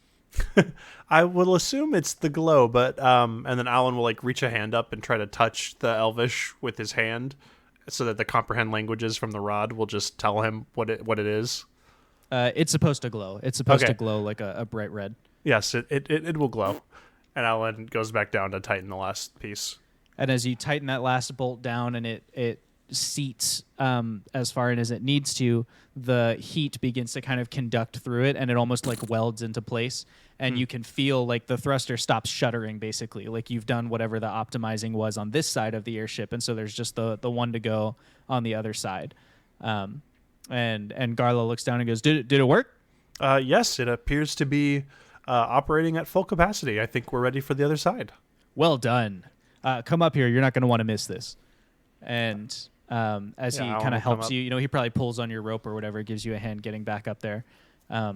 And as you unhook from the huge iron loop that's on the deck of the ship, he points off to one side, and you can see just this huge, it almost looks like a massive thunderhead cloud, one of those big pillar clouds, except that it's too tall and too thin. And he says, just wait. And as the airship gets closer to the end of the weather formation and the ground you're not looking down, but the ground would be getting clearer as well. The cloud wisps off to the south kind of blow away, and you see for the first time, not close, but not that far away, the pillars of eternal vigil, these three huge onyx monuments. Basically, they're not crafted of onyx, but they're black like onyx would be, just huge, straight up textured, kind of like hammered steel, where it's a rough hewn, it almost looks like literally some god or creature took 3 chisels and just hammered each of them once into the bedrock of Urada. So it's just this massive naturally occurring rock formation. It goes down as far as you can see and up as far as you can see. They're embedded into the water. And as you're looking down, you can see there's the ocean there as you lean over. And then as you kind of look further from the water and you kind of get your glimpse to the north, you get your first sort of bird's eye view of the mainland of Urada, and it's pretty devastating. The grassy plains of Zoth's nomadic people are barren. Smoke is still wafting upwards from a dozen dots in different directions as different shrines of Kotix burn. In Stonefield, the area where you kind of reunited and got back on the airship, so looking back behind you to the west, a lot of those rocks have been knocked over and kind of formed into, it almost looks like asphalt now or gravel. as a lot of it's been kind of bulldozed or plowed over. Go ahead and make a perception check. Let's see how far into the distance you can see. I was going to also ask, do we see any marching armies like in our current view? Great question. Yeah. 16. 16. So for sure, like Alan knows military formations, and you can see the army that had been at the Frozen Fang. It's way behind you to the east, but you can see they're in like a column formation, just kind of marching. They seem to be going back towards Tumbleweb. And you can see way off in the distance. Tumbleweb is kind of like the curve of the horizon. You know, it's about as far as you can see from here to the north. And Tumbleweb is it's not. So Tumbleweb, the city, is underground. But where Tumbleweb should be, above that, is just a huge encampment, probably around the size of 3 or 4 of the army that marched on Stainless when you were part of it. Jeez. Just this massive. I mean, it's just like a line of little black. It looks like an anthill from this far away, you know, but like just a line of like black tents and dots and things that are kind of silhouetted out there. You are passing above, like, you're not quite even with the Pillars of Eternal Vigil, but you're between where Naughty is and where the pillars are. So you're sort of just coming back over land after crossing that river delta. You're headed back into that direction, and so you're also passing over you've passed the now barren hills of where Zoth's nomadic people were, where Fox's commune was, where he grew up. You can see the smoke kind of coming off of the rubble of that. Looking north towards Aspesh, you see a surprisingly little levels of devastation, but their navy, which is docked in that sea, is flying a new flag emblazoned with the emblem of a rod being broken over an anvil. Nice. That's no good. Yeah. A little bit ahead of you, labeled on this map as Rust-Free, but what is now the city of Stainless. The city of Stainless is also occupied with the little anthills of army kind of choking the streets and the mountain passes. That disheartens Alan. Through it like disheartens ants. Alan a lot. It's like the second time he's seen that city occupied, I guess. Yeah. That is like, that's tough. Yeah. And so that's, as you're looking out at all of that stuff, Garlel is still looking south and westwards, or south and east towards the Pillars of Eternal Vigil. And he just very kind of calmly tells you, it's pretty impressive that we can see them. I wonder if that means we can get to them. They're, historically, there's been a haze that surrounds those pillars that causes travelers to get lost, to lose their bearings. And some people think that that's a myth, but it was Gamteus who made it, and I can tell you it's real. I've even flown in there and gotten lost. And I can tell you for sure that in the library that we once had, with its bazillions of historical texts and prophetic readings and sermons and all those things, Gamteus never said anything about a ceiling on that haze. So I'm a little concerned that if we go straight through, we may lose our bearings in a big way. But so you're suggesting that we may need to navigate around? Yeah, I already went up and told the kids in the cockpit during a point where you seemed like you pretty much had it under control. I walked up and let them know to go around, so they know they should be adjusting our course here pretty soon. But all right, well, I appreciate you keeping an eye on it. That was something that I guess I was unaware of. Yeah, and it sounded like from what you were saying about your meeting the other day, it sounds like you might be trying to get into one of those pillars, right? Well, or on top of them or whatever. We know that this ship may have been built by them on top of it, and by the Order of Wizards on top of one of them. Wonder if they're still alive, if there hasn't been any magic up there. I do not know. I know that it may come to a point where we need to go on top of one of those pillars. But right now our priority is reaching Gaim and then finding Kay. So I think that's what we're doing. And picking now. up Laredith, right? Can't wait to give her crap. She designed a library, and it fell as soon as we took one thing out of it. That is, I haven't thought of it that way. That is a funny way of describing it. Thought you were supposed to be able to check stuff out of a library, but no, here we are, big pile of rubble. That That you is- get the that is you get how the that impression happened. that he's using the jokes to kind of cope with the fact that, like, you know, Sure. it's still it's been 3 years, but that's not that long when you're as Yeah. old as an Avatar is. And so he's kind of coping with the humor a little bit. Yes, gallows humor, if you will. But yes, that will be part of reaching Gaim, and then she and I will concentrate on trying to construct the machine that will bind the rods together. And you're welcome to help as well if that interests you. But I mean, Yes. I'm happy to be on hand, but anything that's about establishing orders, probably not my area. That's Perhaps. probably not the right kind of build for me to be involved in. I like volatile things. Speaking is of fair. volatile things, downstairs in the airship, while Bruiser naps, Fox and Radford, what are the two of you up to? You've just kind of tucked Bruiser in, and you're now kind of standing in. You know, you can hear maybe his little gentle badger snores. And the two of you are standing in the crew cabins. Hey, here, come with me. We have to do something. Sure. I follow Redford. So back at the dining room table. Okay, back in the mess hall.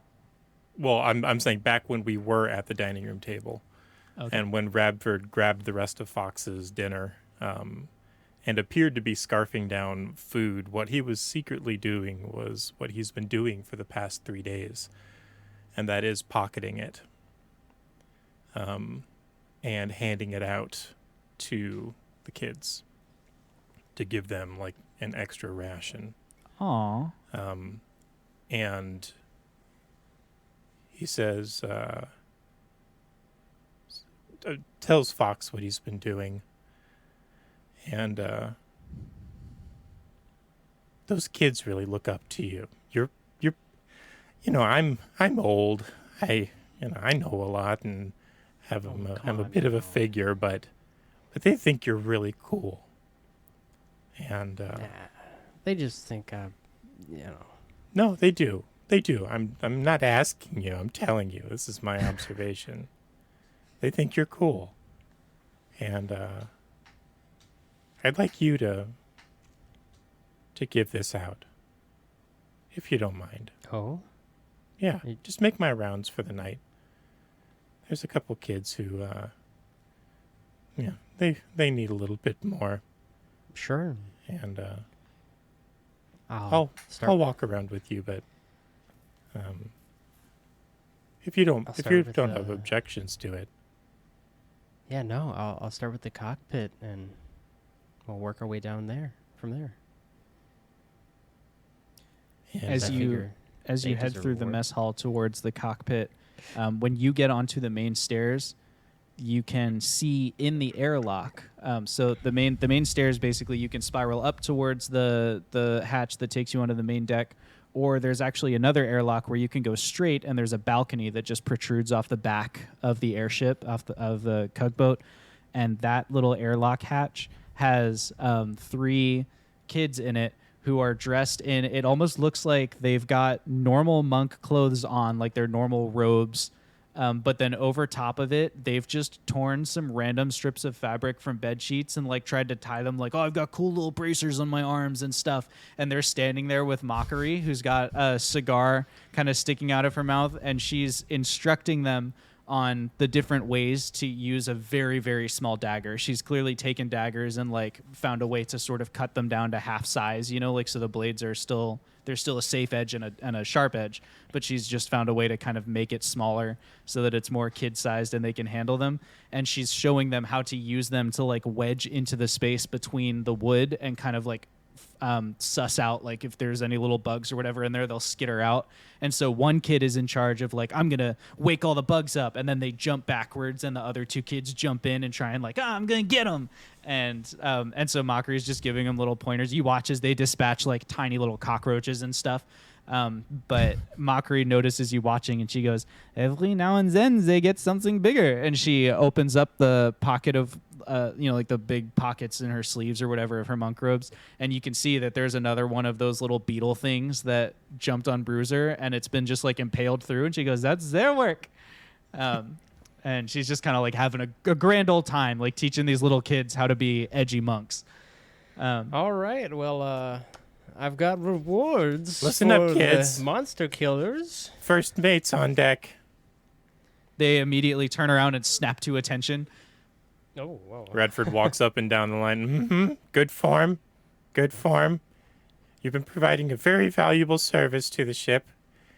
And we got a little something extra for you for your labors.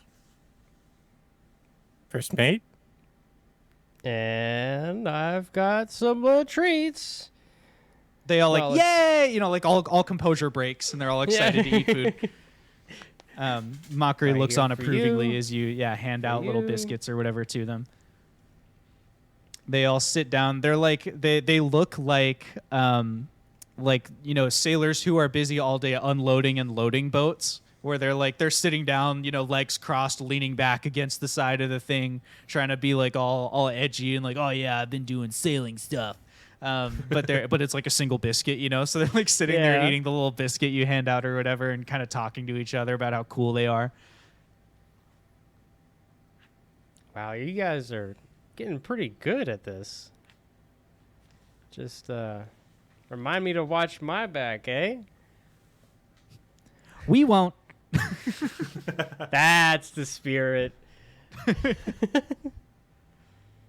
As you're having that conversation with them, Nikki, one of your lookouts you've trained, throws open the hatch really quickly. So there's just very suddenly, like, your ears pop a little bit and you suddenly hear the rush of wind. She leans over and goes, "We can see the tall pillars. We can see them." Ooh. And then she goes scampering off across the main deck. All right, kids. Who wants to see one of the wonders of the world? They all stand back up. One of them goes, "I'm on break," but the other two stand up, and Mockery walks up with you, and they'll follow you up to the main deck. All right, I hop on top of the main deck, slyly shove some biscuits into the lookout's pockets, give him a pat on the back, and look out to the horizon. In the distance, Owlin and Garlel are standing on the ship. Owlin, this is after your conversation and observations, as you hear like the little scampering of footsteps running across the deck. You maybe turn, maybe don't, but the three kids run up first to like stand next to you, and you can tell that Garlel at least has been kind of ingratiating himself with the monks. They all run up and kind of like hug his knees or whatever, like, "Yeah, it's good to see you, Mr. G." And then the others kind of walk up next to you and join the line, and now all of you are there. Uncle Gar. How go the repairs, Captain? Well, it goes. We're halfway there, and halfway there successfully. So, feeling good about the other thruster. I didn't have any doubts. Thank you. I appreciate it. How did getting our helmsman to sleep go? Oh, he's tucked in. We got him some. Radford Yeah. made sure to give him a nice hot drink and a pillow and a blanket, and my man didn't even make it to the bed. That reminds me, Trevor, because you got some like sleepy monk herbs, you can recover 2 layers of exhaustion instead of 1 from this long rest. Sounds good. So yeah, it's like midday. The sun's like straight up, and That's where the y'all are. brand. It's Sleepy Monk Tea. Sleepy Monk TM. Yeah.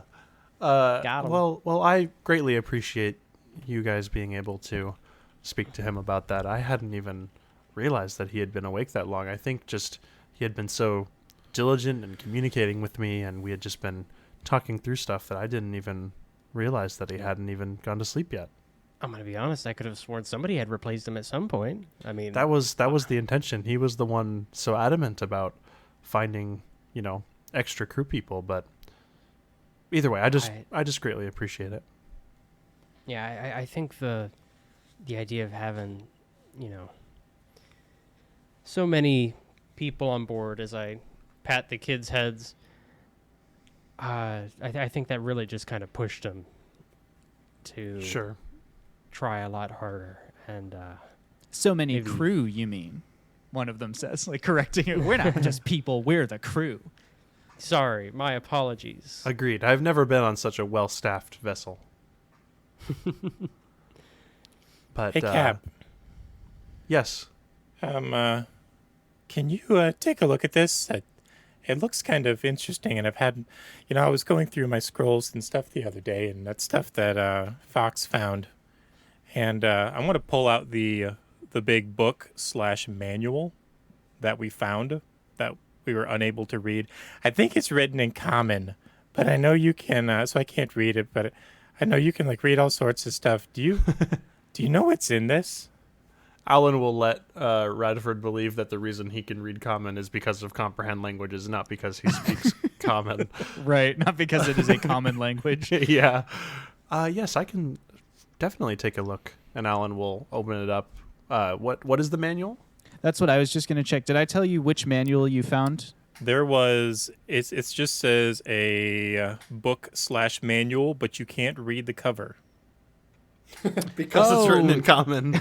Oh, yes. Okay. Let me pull it up here.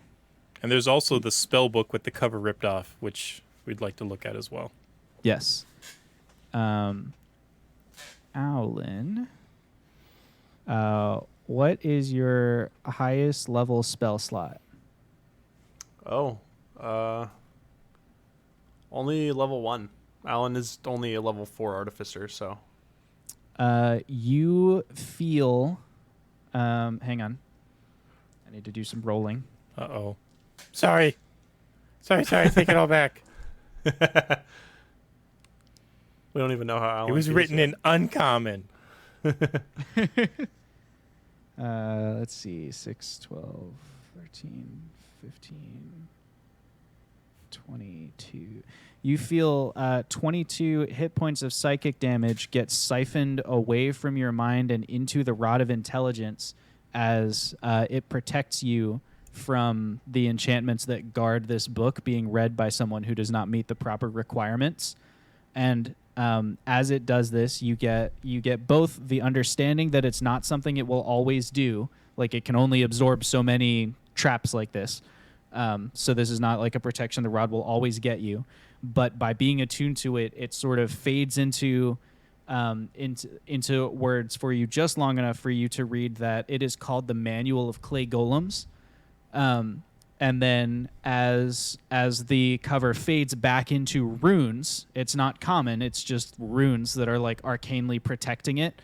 The rod kind of quiets back down, and as you look away from the cover, you feel the damage stop kind of siphoning into you, and it stops affecting you in that way.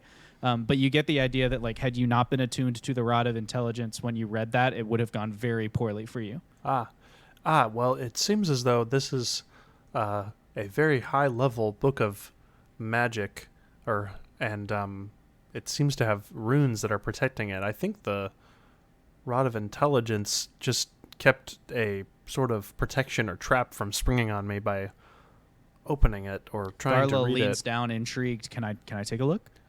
Surely, just be aware of, I guess, what I just said. And Alan will hand it over. I believe the title is The Manual of Clay Golems.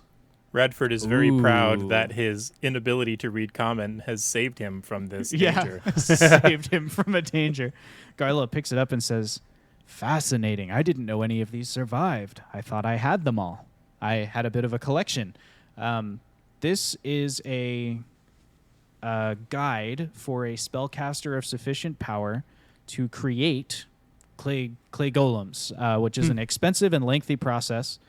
And the book will consume itself when the process is done. It is, I don't even know which archmage wrote down these instructions. I never did. I don't really do instructions. I don't know if you've gotten that idea from me and Comte's yet, me and Big G.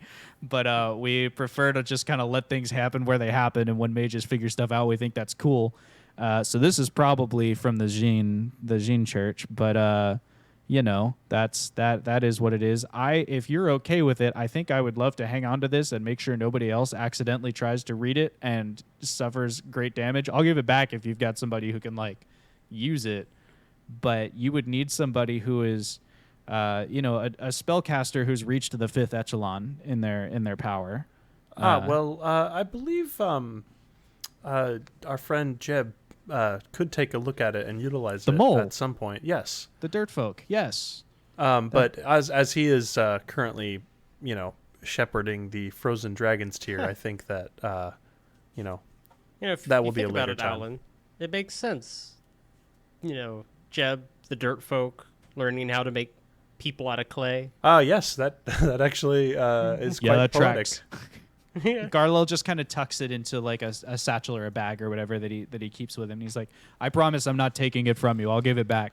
Who am I to mean- try and protect the world from fun magical influences? But I I mean, you have a history of actually protecting literature and books and things of that nature, so I'm okay, that's not fair. mistrusting That's you. fair. Yeah, that's fair. And this, kids, is why you don't mess with magical artifacts that you don't understand. Oh, yeah, it's a good teachable moment. As the kids are doing that quiet thing that all kids seem to be able to do of like, oh, the only way for me to learn more about this cool secret is for me to not remind them I'm here. So they're all sort of like very quietly just listening to the conversation and trying to not get noticed. And Alan will add, and the only reason why I was protected is because of a magical item that I also do not understand, but somehow found a way to sort of understand. And Alan taps the rod. Okay, you're not helping. All right? That kind of I muddies the understand better waters now. of the lesson. At that moment, a shrill whistle blows at the other end of the deck, back at the hatch, and you can see that Mockery is summoning her little crew of exterminators back to her. She goes, "We All found a right, there you spider!" go. And they all go rushing over, like, "We're gonna get him!" And they run off to fulfill all my wildest dreams of having spiders got exterminated this. by your own personal extermination crew. As they run back towards the hatch and back down, and then it is just the leadership and Garlel who are up there on the deck. Well, Garlel, if you're ready to, I think I'm ready to fix the other thruster.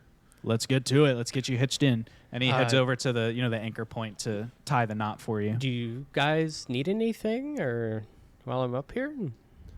I'm going to need some food and sleep after I'm done with this, but for now, I'm doing just fine. Yeah, I think maybe the best thing that you can do is maybe check on your pilot and make sure that there's not some underlying something. Like in my experience, people who stay awake for 3 days in times of like complete and utter tranquility, such as our sailing across the top of this clouds, they're not staying awake like by accident. You know what I mean? There's usually some reason underlying that. So maybe just check on your buddy. He might need, some friends to I'm support him. planning on it. I just was hoping to let him sleep. Well, I'm sure you can let him sleep and then just wake him up, like when it's evening, right? Because you put him to sleep this morning. I remember when you walked him Yes. out of the cockpit. So maybe Yes, just take I him some dinner, and see if you can help him, get to the bottom of what's going on. Garlel, if it wasn't for you, I wouldn't know how to have any interaction with another creature. It's true. He's Is that terrible so? at it. It is such a good thing that you're here. I'm just saying and that honestly, it's a sometimes- miracle that I've made it to this age. I just thanks, Garlel. Garlo tips his hat at you, choosing to ignore the sarcasm. And as you walk away, he says, "Maybe one day I'll teach you how to tune your saxophone." And then he holds out, the little tool bag to Owlin, and they get back to work. You can hear B As- Street from underneath the thruster, like yelling up, like, "I'm here, I'm ready to go." And As Alan steps over the side, he goes, I've pointed that out before, and I was told it was intentional. And Alan kind of like air quotes when he says intentional and steps over the side. nice. All right, enough of this. I'm going downstairs. Alan, you roll an Artificer Tools check for me. Let's see how working on the thruster goes. Fox and Radford, you've got, a couple hours yet before Bruiser's going to wake up. What would you like to do with that time? I'm finding the rest of the kids if I haven't already, Cool. You're just handing out finishing- the rest of your snacks. Yeah, and just checking, getting the general vibe of how people are doing. Just, not worried necessarily, just keeping a pulse on things, Checking the pulse, I guess, of the vibe. maybe make an investigation check as you're just going around checking out the vibe. And you've got Radford with you, so do it with advantage. Unless Radford's doing something else. I was gonna do something else, but Okay. as I can make one tour around. What would Radford like to do? Radford wants to work a little bit more on his documents on where Kay is located, and see if he can't make some progress on that front. Sounds great. So that would be just going through the notes he's already taken, or like what? Okay. Yeah, mostly like going through the notes that he's already taken. Maybe try to talk with Satonia or Garwell, and maybe like gather some Avatar-y vibes. I'm trying to suss this out with wisdom and vibes, and might need a little bit of intelligence, Yeah. which you don't have. Make a vibe check. With I'm proficient in vibe checks. Yeah, choose the skill that you want to employ and tell me how you're using it with your notes. And we'll see what you can learn by doing it that way. Alan, talk to me about your artificer check. Alan got a 13, Alan got a 13. which is not so- incredible. Yeah, it's mostly about the time. You know what I mean? Like Alan gets down there, and now having rested for a little while, it's like when you go back to something strenuous, where it's like, oh shoot, now I'm sore. Yeah. And so it's a little bit slower going in terms of that, and you're like, because you don't want to like, a mistake with one of the two thrusters that is propelling your ship is a big deal. So it's Yeah. like, well, even if I'm sore, like I gotta slow down and whatever. You think it'll probably take you through like late evening or maybe even till morning to like get this thing finally finished. Well, that's or you could you know. sleep overnight and pick up the next day. But Alan might work through the night and then just take a big rest day the next day. Like he's okay with that. yeah. Okay, well then go ahead and make another check for me, just as time is passing, and let's jump back down to what Radford's up to. So, I think he'd like to. I think right now he'd probably just want to use his survival. Okay. Because how? most of this has been gathered from his time traveling and watching the stars and noticing the movements of things in the sky. And do you know if he's ever actually spotted something that could be potentially Kay's ship? So he has spotted some dots in the sky. Okay. Not many, but like every now and then he sees a little dot in the sky that could be an airship. Sure. And then he'll take some time and kind of track it a little bit and whatnot. And I remember when I was on this mountain here, I saw it and it was moving that Right. way. And yeah, so a lot of this is like gut checks. So would that be survival or maybe insight? I would accept either of those. I think survival would be better if he was like, I'm going to try and follow the course of those airships and see where they might be now, versus insight might be good for trying to figure out if any of them is likely to have been K, and then where that one was. You know what I mean? Like, so insight kind of helps you determine the intention of something.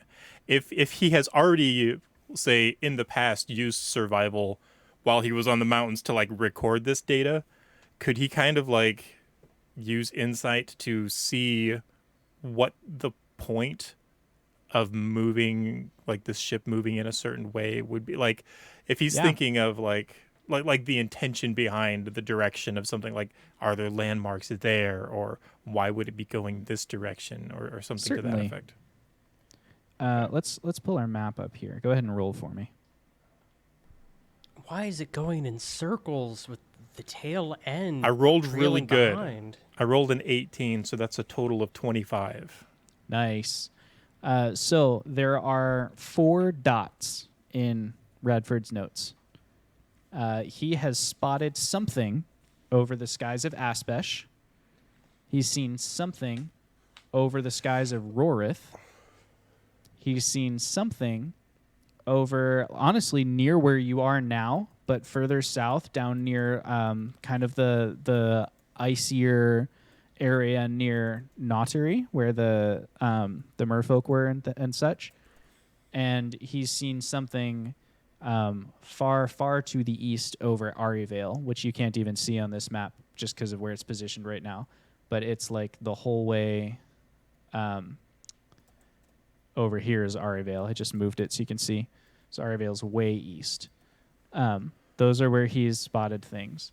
And of those, he is fairly confident now as he goes back through his notes and looks at their movement patterns and things like that.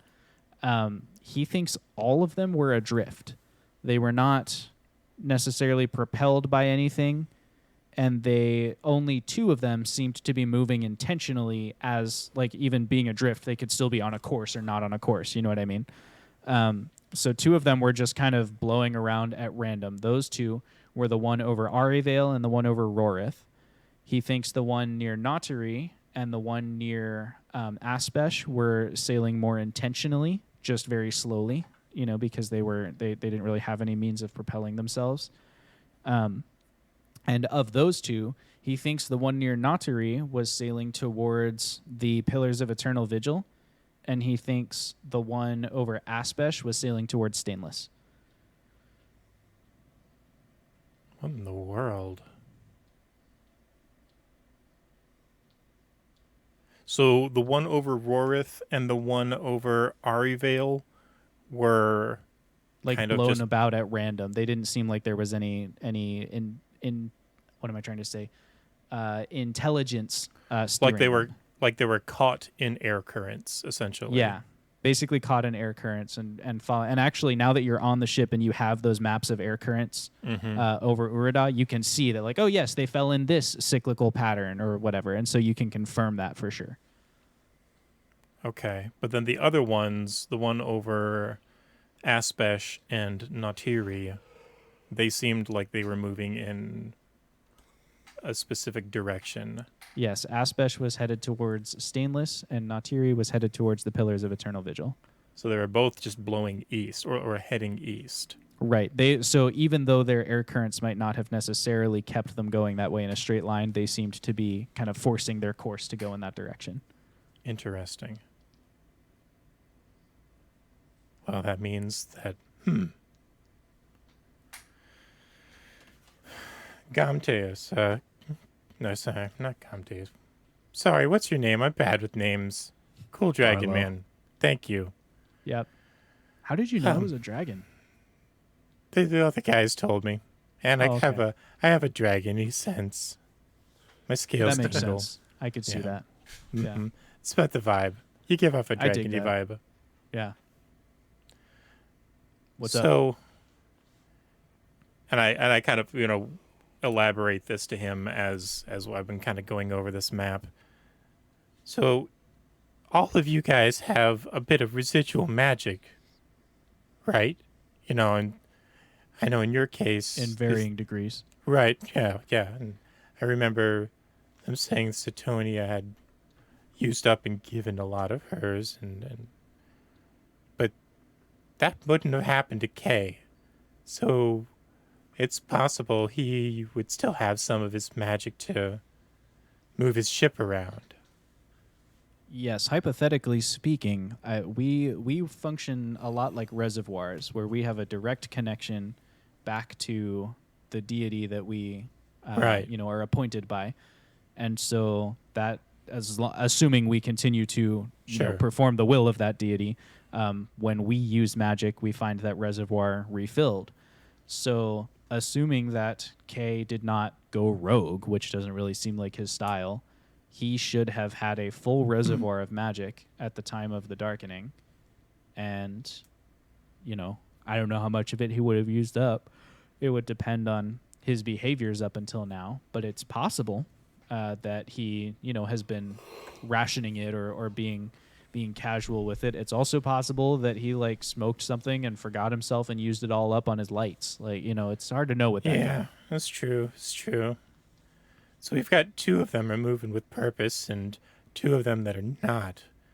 And the odd thing is, why are 2 flying things moving with purpose? Yeah, that does seem like there's something influencing the path. Hey, you don't need anything, right, Alan? He leans back out over the edge.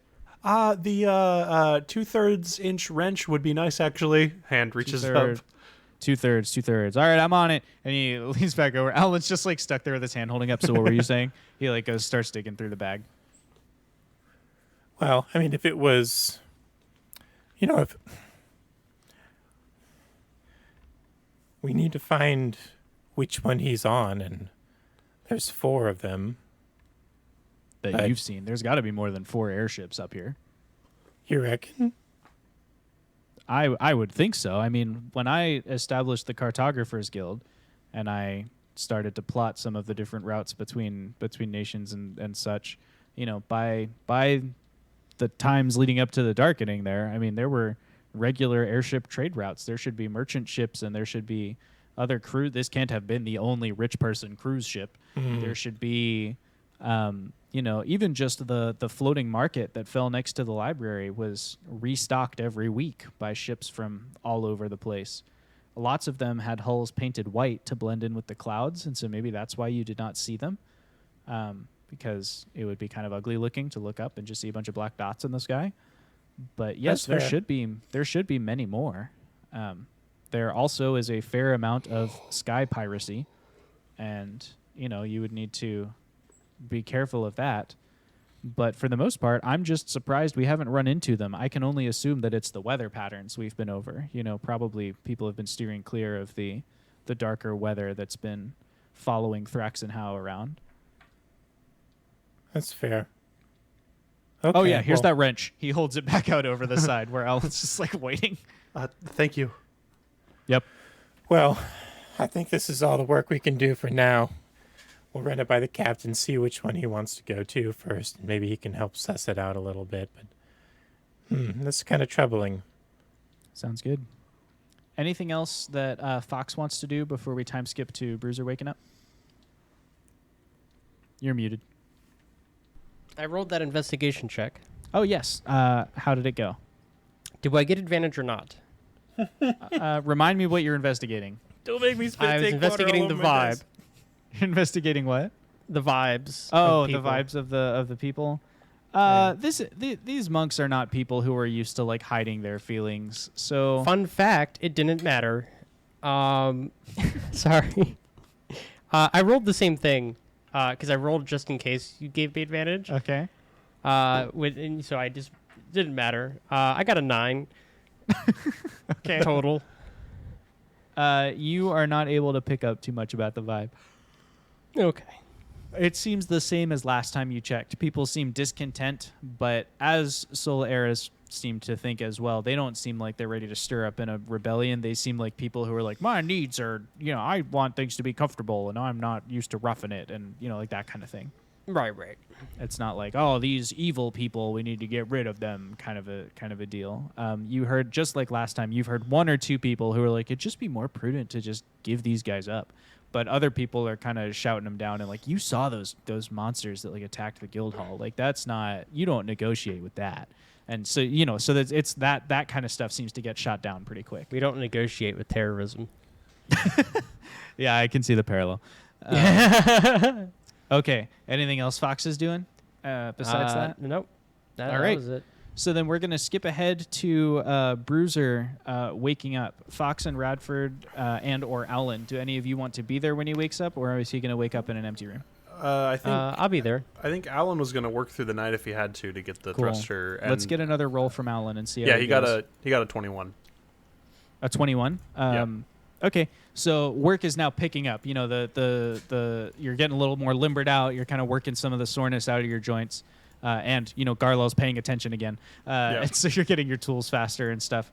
And between you and B Street and Garlo, work is picking back up. You think it'll just be a late evening. It won't be an overnight. Okay. At this pace, there'll be one more check that I'll call for in a little bit here. Okay. And then what about for the other 2 of you, Fox and Radford? I'll be there. I think Radford is going to bed down for the night, and he's actually been sleeping up in the crow's nest. Okay. So Radford goes up to the nest, and does he like hitch in or anything when he goes to sleep? There's like a rope anchor up there, just like there is on most of the rest of the main deck. He leaves it nearby to grab. Okay. But he's I mean, we've already established he does not connect himself to any sort of safety Got it. restraints. Okay. I'm gonna roll to see if there's any rough air. That's the second nat 20 that your pilot kids have gotten. Let's go. They were so ready. So that's going just fine. And Fox, what about you? Are you gonna try and be there when Bruiser wakes up or no? Yeah, no, I was saying I'm gonna be Okay. in the room. I was just probably like kind of doing some light naps Cool. myself. So Bruiser, you kind of blearily, blink your eyes, whatever, come back to yourself, and on the opposite bunk, blinking blearily, is Fox. And the two of you are there, and you're waking up. The ship is still, you can hear the dull roar of the wind outside the ship. You're in the fairly cramped crew quarters, lit by probably like a flickering candle. Oh, Okay. you're If finally it's like awake. this one, it smells like orange creamsicle. Yeah. They catch you at the border crossing? I'm sorry. Oh, You look like you could use sleep yourself. Oh, I just took a nap. Just trying to make sure you were sleeping good. Yeah. Glad to see the ship still in the air, flying smoothly. All right. I hate to be this blunt about it, but you gotta tell me what's going on, man. Listen, I've never seen you destroy yourself over like I said, we're in peaceful skies. This is a cakewalk so far, and you're over here nearly killing yourself over nothing. I need to know what's bothering you. Tell me what's going on. Well, first off, everything is a cakewalk until it isn't.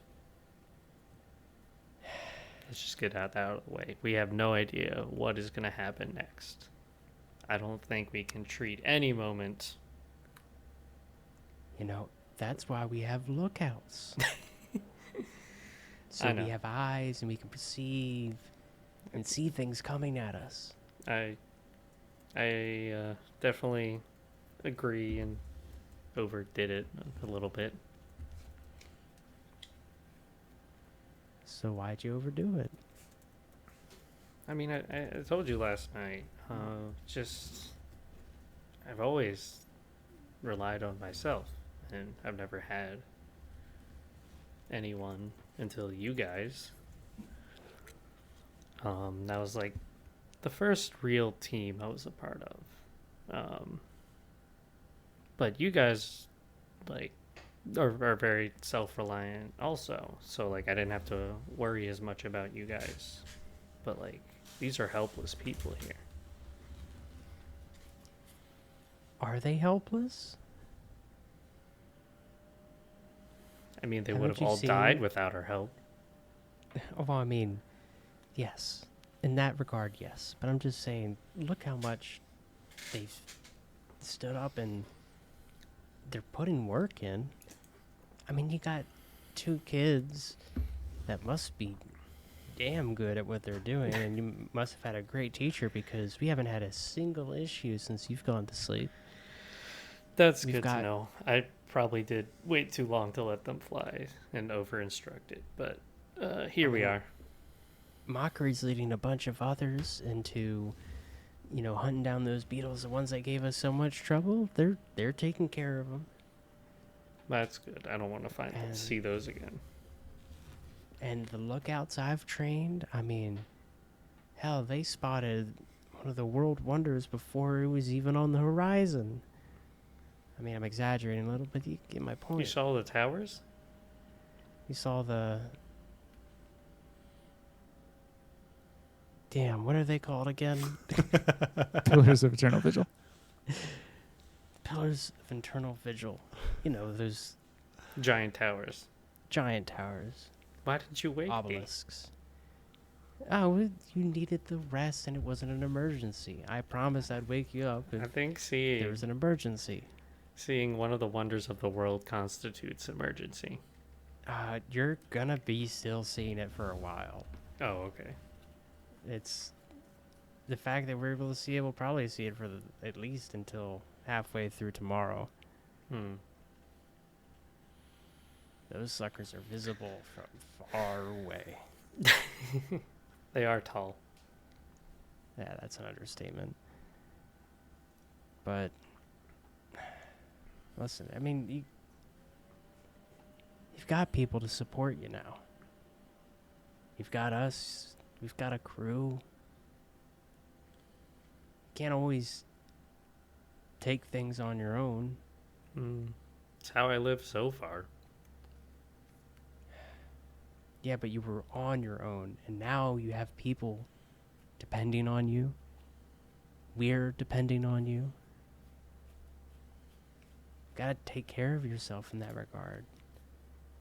If it was by yourself, you might have been able to push through it, but you're not. Which means you need to make sure that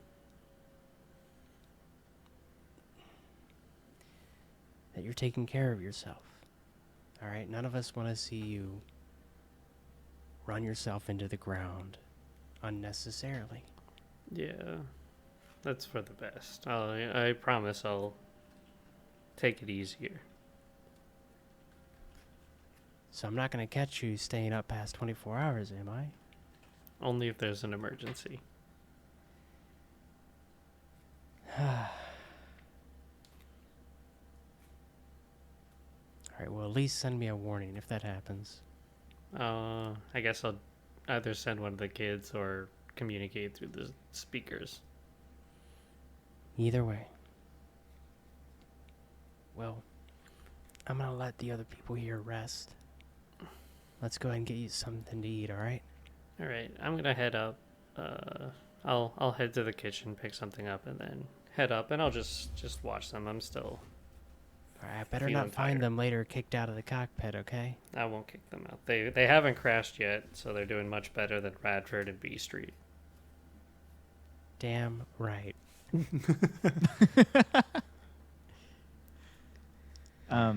You head into the kitchen real quick, and the Radford's trainee is in the kitchen. She's a little dwarf girl named Doris, and she hands you like a protein bar or something and sends you on your way.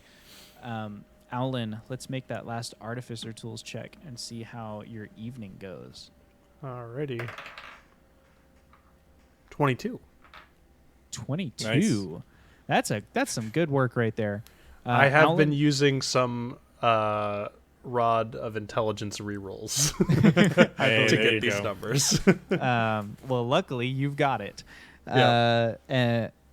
Owlin finishes up his work right around the time that like it's fully night. You know what I mean? Like the moon is up and the stars are out, and it's like night. Night. Owlin finishes up the thruster, and you feel the ship start to smooth out and hum a little bit more regularly, and you are now confident that you're going to make it in 7 days to Gaim with Great. the available resources that you have. Like a full depletion of your resources, but you're gonna get there, and it's gonna be okay. Good. And Garlol gives you a hand getting back on deck. I'm sure you're exhausted at this point. He kind of Yeah. helps you get the rope untied, your little cramping fingers from dealing with the engine all day, and he just kind of sends you off to bed. And so you pass Bruiser on your way down, probably to the quarters. He looks a little bit better rested than you Okay. anticipated. He's Owlin- looking- As they pass each other, Alan will he'll like just put out a hand, even just like a handshake, like Bruiser holds out a fist. that works. And Alan will fist bump and say, "Feel any better?" Yeah, I do. Perfect. You look like you could use some sleep. Yes, and I will get some because it's healthy to sleep at least once a day. And Alan will wink at him and go to the crew's quarters. Josh. Yeah. Bruiser's also I'm gonna grab two I guess protein bars for Ada and For your other Elfie. pilots, Ada and Yes. Elfie. Yes. Perfect. Yeah, so you bring a snack up for them as well. So we've got Bruiser's going to the cockpit, Radford's sleeping in the nest, Owlin's going to sleep in the crew quarters. What's Fox doing this evening? Fox is probably gonna entertain people. He's gonna sit in the mess hall and Oh, play that's some fun. tunes. Try and raise morale a little bit. Yeah. See if they Sometimes like it's just jazz. little background music. Sometimes it's a bit more lively, depending on the vibe, Just playing a little bit of that verticulator music. Yeah, just Love it. Yeah. Does anyone want to do anything in particular, or can I time skip us to the 7th day as you're arriving at Geim? Does Can anyone I have a specific- conversation with Ada and Elfie real quick? Sure. You push up into the cockpit, and Elfie is now at the helm, and Ada is taking a break. So she's kind of behind him, watching over his shoulder or whatever. So she hears you push the hatch open, and she turns around, and so she's looking kind of down at you. She's like, "Oh no, it's the same day. You can't come back in here and kick us out. We have responsibilities." Kicking you okay. out. Oh, good. Well, then, what I meant was, what can I do for you? I have slept. I'm feeling a lot better. I just want to say I appreciate what you did. Thank you. You guys have been doing a great job, and don't take what I did as a reflection onto you, but just some problems I'm working through. Sounds tough. It is, but you guys have been doing great, and I brought you something. And then he hands them both a protein bar. Snacks. Thank you. And they enjoy a happy protein bar. I don't know how to describe that action with more exposition than they eat it. But Bruiser will just sit at the cockpit and enjoy the view, because that's where he is most comfortable and enjoys the most. Sure. So sitting in the cockpit, as we've described, it's kind of like 360 degrees of glass bubble, and except like straight back where the wall is, onto the main deck. And so you can't see straight down, but you can see a long way, and you can't, because it's dark out, rather than seeing actual mountains or geographical structures, instead what you see is there's an awful lot of flickering red dots just out there in the distance, of just like fires burning out there in Urida and stuff like that happening. And it just is a good reminder of life up here has been pretty smooth, but like life down there is not going so great, and there's a lot of stuff happening. So yeah. Anything else for your conversation this evening? Do you need to talk any more to them, or? No, that's it. Cool. So life on the airship from that point forward is pretty smooth.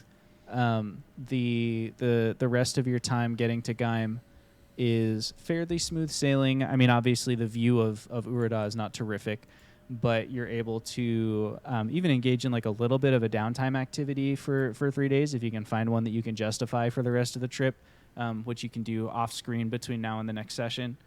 But otherwise, it's on the 7th day. It's right around dawn on that dawn of the 7th day. It's right around dawn on that day when there's a loud pounding on the door of the crew quarters. And Radford has also been woken up in the nest. Up in the nest, someone's shaking Radford awake. Nikki has run down to the crew quarters, and oh shoot, is it Lana? I think Lana is the other one. Yes, Nikki, yes. yeah, and Lana is shaking Radford awake. And both of them have seen. They're pretty sure that in the dawn light they can see Geim. And it's not encouraging. As you look out, and they just kind of lead you onto the deck so you can see what they see. They kind of bring you up to the nest, and so you join Radford and Mockery, who's already halfway down one of her trademark cigars. Geim is like well and truly besieged now, so you can see the mountain. Geim is at the center. Let me put the map up here. Geim is kind of at the center of a mountain range here. I'm going to put it centered on our screen as well. And you can see to the east and west side of the mountain range, an army has encamped there. But what's worse than that is that at the center of each camp, there's a massive hole that's been dug, large enough for 20 horse abreast. And in there is a ramp down into the Underdark, stretching towards Gaim. And in the mountaintops, where the city, there are those reservoirs in the mountaintops, and they have like little. Gaim has like very small little patrols or whatever up there. And you can see scouts and little surprisingly small squadrons of soldiers kind of nervously guarding the choke points that lead up to those reservoirs.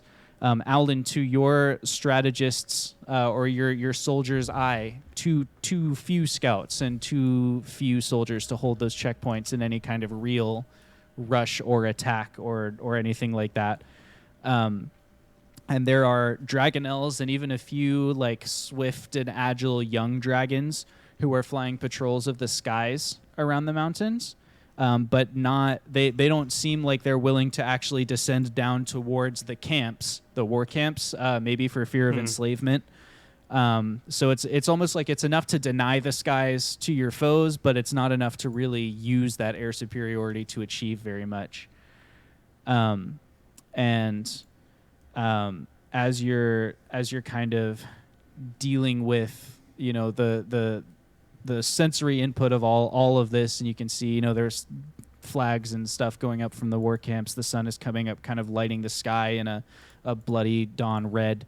You can see one of the dragons suddenly its head kind of snaps towards you, and it like takes off full speed towards your airship, getting closer and closer. You've got 3 rounds to do anything if you want to do something. I guess maybe I lost focus thinking about something as that happened. Are we under the impressions that these dragons are on our side? Yes.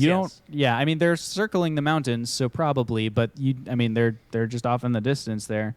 You've got 2 rounds to do anything if you want to. The dragon's getting closer and closer as it rushes towards you. I'm gonna go ahead, go into the spa, grab like a sheet, one of the light white linen sheets from the beds that have ill-used. Grab a staff, one of the rusty pikes, tie it to it, and run to the front of the bow. Okay, make a dexterity check with a DC 25 to do all of that in the 12 seconds before this dragon reaches you. 2 rounds, 12 seconds. Alan would like 25? to assist. It's technically possible, but not likely that you're going to get down into the belly of the ship, do some work, and get back up there. Oh, I wasn't going to the belly. I was going to the spa. salon, but spa. Okay, that makes a little more sense. I'm still going to leave it at 25. Alan is helping you though, so you can roll with advantage. Alan's going to assist you. Assist was unnecessary. Also, I rolled a lot worse. 18 on the die plus 8 is 26. 26, nice. So you barely get this flag up in the air as the dragon rockets towards you. One more round, if any of you want to do. Yeah, what's up, Radford? Radford is going to step up on the edge of the crow's nest, make sure that he is in clear line of sight of this dragon. He's going to roar and breathe his ice breath like just up in the air to kind of make a bit of a signal, and yell out in Draconic, and say, "Hey man, we're the good guys. We're friends of the Queen. We're 4 guys, adventures, and vibes." As the dragon races towards you. Sorry, Trevor's got a hand up. What's up, buddy? Upon seeing this, also Bruiser will ask to take control of the helm as a dragon is approaching. Yeah, so Bruiser just kind of like ducks into the cockpit, like, "Hey, I'm gonna fly for a little bit." Yeah, the kids are like, okay, okay. Yeah, for sure. So as Radford signals into the air, the dragon kind of banks, so it like doesn't fly straight into the ice cloud, but it does pull up like directly in front of where Radford is standing. So Radford is standing on top of the cockpit basically, so he's balanced on the glass lens. Straight down, you can see Bruiser kind of pushing people, pushing the kids out of the way to like take over the helm. The dragon flies up and then flares its wings out so that it suddenly goes into like a vertical climb and just snaps up to like right even with Radford. So Radford is kind of standing there on the deck, humanoid sized, and then in front of you is this young bronze dragon. It's not gigantic or anything. It's just it's size category large, so it's probably 15, maybe 20 feet from head to tail. But it's a bronze dragon that just flares up there. And for any of you who probably Owlin would know this and Radford would certainly know this, but once you realize it's a bronze dragon, you realize it's probably going to be all right. Bronze dragons have a bit of a reputation for like picking the good guy's side. Flares its wings out, flies up in front of you, and it says, "Declare your vessel." We are the SS. Happy. The The Happy SS Orc. Happy Orc. None We of are- you are orcs. It's just a name. It's in honor of our fallen foe. You may have seen his statue in the center of Gaim. Zothkug. Hippo. Oh, that orc. Yep. That I understand. What's your business? We're returning to Gaim. We need to make repairs and drop off some refugees. We'd like to visit our headquarters, Four Guys Adventures and Vibes. We're very important, very influential. We also need to speak to the Queen and Laredith. He says, "Very well," and he rears his head up, and a huge line of lightning streaks out up into the sky. But at the last second, he kind of twitches his head to the side so that there's like a single little, it almost looks like a heartbeat in the line. And 4 other dragonelles wearing their Four Guys Ventures and Vibes. A couple of them probably have the little bandanas on. But they fly up and kind of fall into formation around you, and they sort of follow the ship down towards the city of Gaim. As you pass through, one of those reservoirs has been drained and the hole opened up to create, the in and out point for the dragons. And so they're kind of leading you to that point. Your ship is small enough that it should be able to get through there. Although there's obviously only the single landing pad in the city because it's inside a mountain. But you're going to be able to get into the city from there as you pass from the outside world into the darker, the consistent orange glow of ciphers lit city of Gaim. To the west, you see probably Radford and maybe Fox would notice this. You two see to the west, which is basically backwards from you, another airship. No sails, no visible means of propulsion, hull painted white like a cloud, drifting aimlessly away from Rorith. So it's kind of moving toward, in a general, not in a controlled way, but also back towards the Pillars of Eternal Vigil, kind of back the way you came. You think it's likely that you probably passed it in the night. And so probably your lookout kids missed it just because it was tough with the stars out and stuff to determine, like, oh, that one's an airship. Or maybe you think they rolled poorly. Could be that. But anyway, so as you're landing, you kind of see a glimpse of this ship in the distance there, heading out that way. Far enough away that probably it would not get challenged by the patrols who have been staying near the city of Gaim. And on that note, tonight's Dungeons & Dragons session comes to a close. Whoa. Whoa. Whoa. And that's the end of the Just, like, adventure for tonight, folks. Dropped a bombshell on us. Sure did. We will come back next Monday in hopefully the city of Gaim, but there is a chance that next Monday will be a low-key little tavern talk kind of day because I'm filming a wedding right before it, and I may not be mentally present enough to run a D&D session. But I'm gonna try. We'll see. So we'll see if I power through like Bruiser, or if I responsibly sleep like Owlin. We'll figure out how that goes. But anyway, until then, from all of us here at the Wing Badger Tavern, Radford, what do we tell the people? We tell those jokers GG and GN. That's what we tell them. Good night, folks.